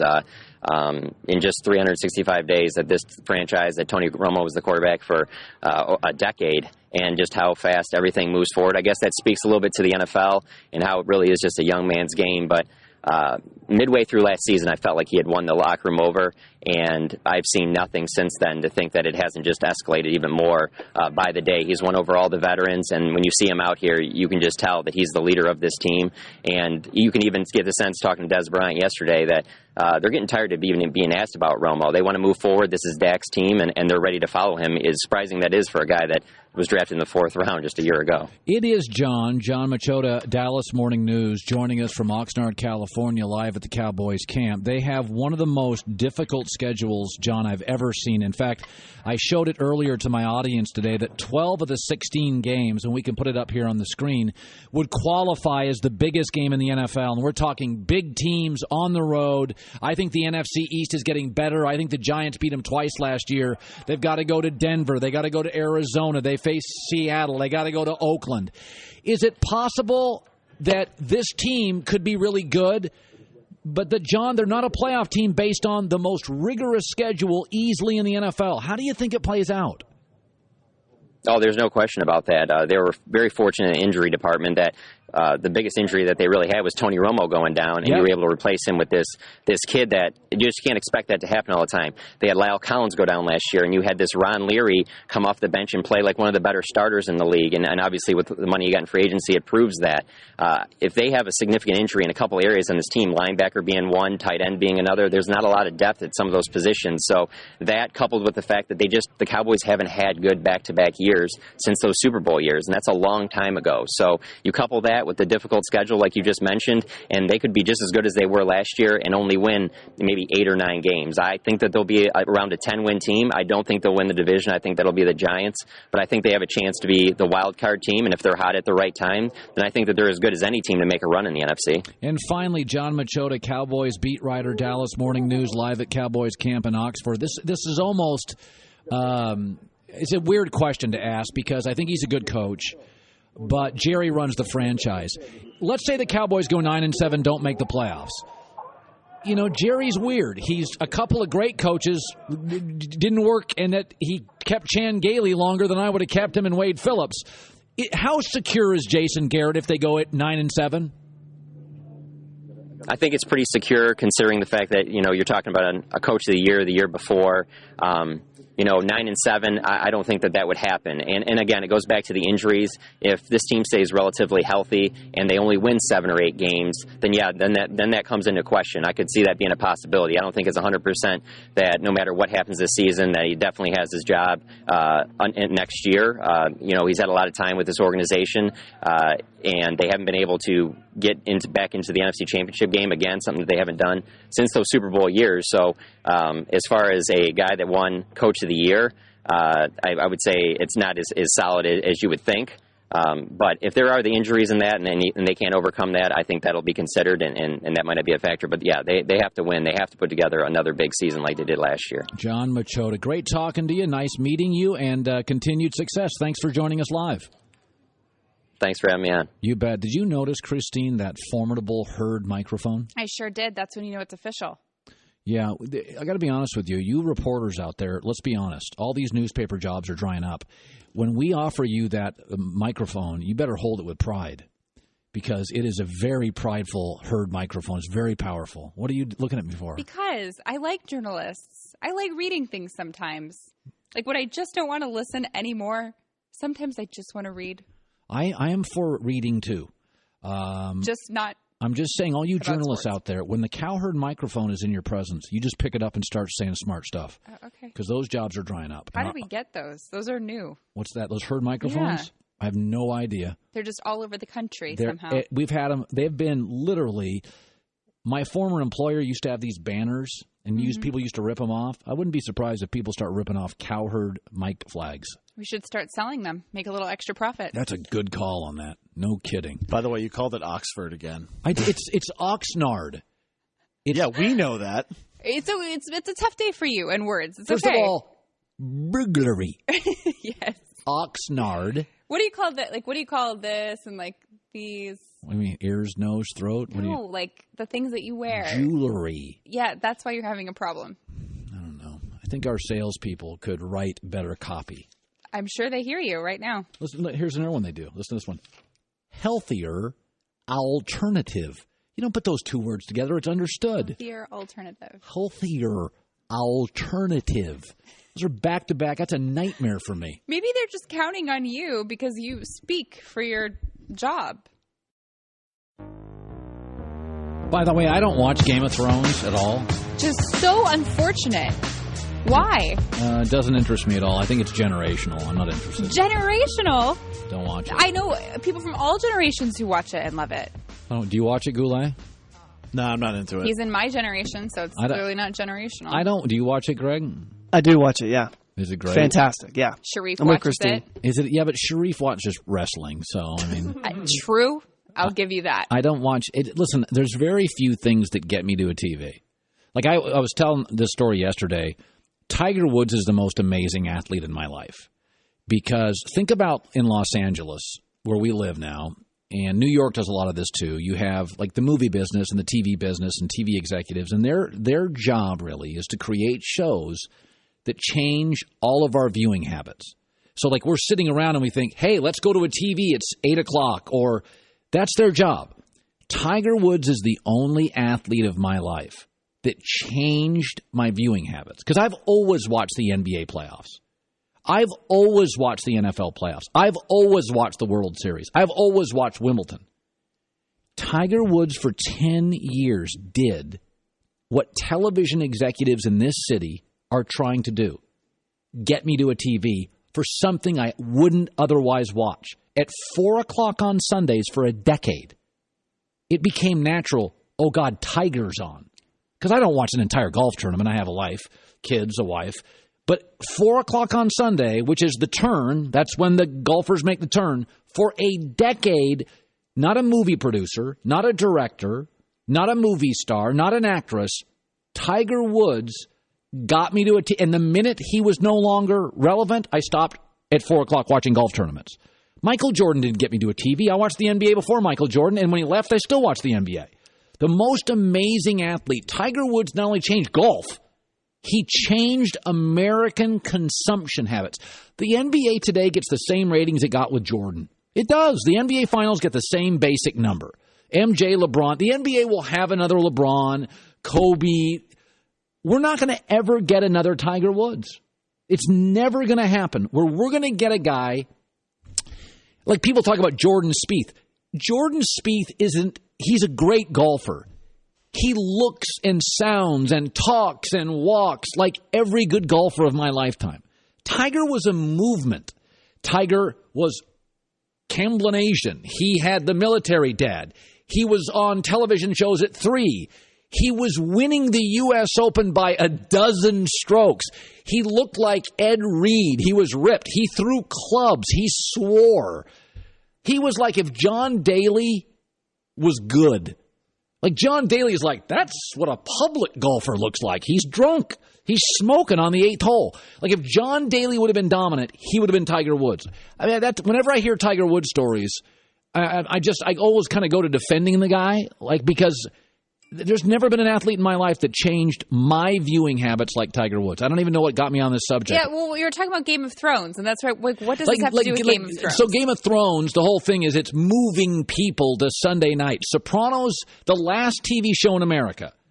Now, not counting sports, because I watch a lot, and not counting politics, because during the presidential election, I watch politics. I'm trying to think of the last show that I'm like, oh, I've got to get to a television set to watch. Well, I can tell you one show that people do that with. What's that? American Ninja Warrior. God. Monday nights. Nobody is watching Your that. children are. I know they are.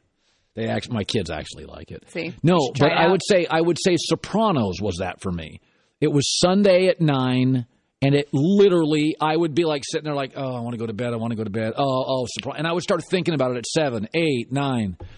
That is so rare. Like, that's why, like, Jordan Spieth won this weekend. And diehard golfers are like, oh, he's amazing. He's just one of the great guys. He's Rory McIlroy. He's Dustin Johnson. He is Jordan Spieth. He's part of a collective of really amazing young golfers. But he's not all-time stuff. I don't care how many tournaments he wins. He doesn't jump off the page. He's classy. He's talented. He's a good kid. He doesn't jump through the television set. Like, I don't turn it on and go, pow. When he's walking away from the camera, I can't tell who he is. Tiger Woods looked like a linebacker. If you're acknowledging that Game of Thrones is changing the way people handle their Sunday nights, isn't it possible that so many people found a really good show that you should also give a try? Like, take a break from your aviation show for a night and just watch a little Game of Thrones. Yeah, but here's my problem. I love my life. Mm-hmm. I like this show. I like my children. I like my wife. I like my life. Here's what I'm not into. Mm-hmm. Sorcerers and make-believe. But that's only part of it. You still have like a love story, and there's family situations that you could relate to. Make-believe characters and sorcerers. Well, every character is make-believe if you look at it that way. Snow zombies. I mean, it's just not the way I live. You know, the snow can be like a zombie sometimes. Really a pain in the butt. I'm not into that stuff. I like reality show. I read autobiographies. I don't read fiction. Ever? Not really interested in fiction. Life's much more interesting to me. You watched Narcos. Narcos was a true story about Pablo Escobar. Yeah, but it was played by actors that you couldn't really relate to. Oh, no. Drug lords, believe me. I know all about them. I'll just leave it at that. Okay. But that was a real story that was recreated. That's why I watch a lot of documentaries. Maybe Game of Thrones is recreated. From Think about it. A nerd's head. No, it's like really long time ago. Maybe this is what was going on in the world before we came along. Yeah. There are dragons. Maybe there were dragons. There were dinosaurs. Zombies. I just can't get into it. So you watch it every week? I love Game of Thrones. Oh, God. A lot of people do, especially in this business. People don't even DVR it. Like they're so excited to see it. Oh, no, we watch it when it comes out. They watch it live because they just don't want to miss it. Hey. I literally got, you can do this illegal thing where you get a VPN in Europe. I got it to watch 3 things: OJ, Power, and Game of Thrones. What's Power? It's an amazing show on Stars. What Stars? The channel, Stars. Okay. I don't know what Power or Stars You is. might like that. It's, things that could happen in real life. I just go home and watch CBS and Fox. Those are what's I watch CNN, too. It's all you could really watch in English. There's a lot of rumors today about Carmelo Anthony and the Thunder. The Portland Trail Blazers just traded Alan Crabb, who had a bad contract, to Brooklyn, who apparently is in the business of eating everybody's horrible contract. So they'll have D'Angelo Russell, Jeremy Lin, Alan Crabb, all guys that can shoot threes. So Brooklyn doesn't have draft picks. Why not do that? We have more video from Cowboys camp this coming in. I know this doesn't do a ton. Les Snead, the general manager of the Rams, actually... this is Rams video. I actually think 2 teams in the NFL this year will double their win total. I think the Rams will double their win total from 4 to 8.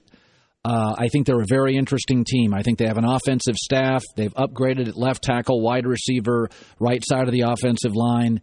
And the the Carolina Panthers, I think, are another team that will double their win total this year. I think Cam Newton was embarrassed last year. I think they'll be healthier. I think they added Christian McCaffrey, kind of an offensive jack of all trades that'll help Cam Newton as he progresses, be more of a pocket quarterback. So Les Snead tomorrow. Dallas Cowboys camp. We'll continue going to that throughout the course of the next couple of weeks. Greg Cosell going to stop by our show for 2 and 3 days next week. Charlie Weiss will be in our show. Go to theherdnow.com, all that free stuff. So we're really getting into football season. My kind of belief is you take a break, we come back, we wrap this Kyrie, LeBron thing up, and we're kind of football this point forward. Football, college, pro, baseball playoffs. Eventually, I swear, the NBA season takes a breath for an hour. It's July 25th. The playoffs ended June 12th. We're still talking about it. Eventually, the NBA will take a break. I know it's coming. Eventually, it's the Herd.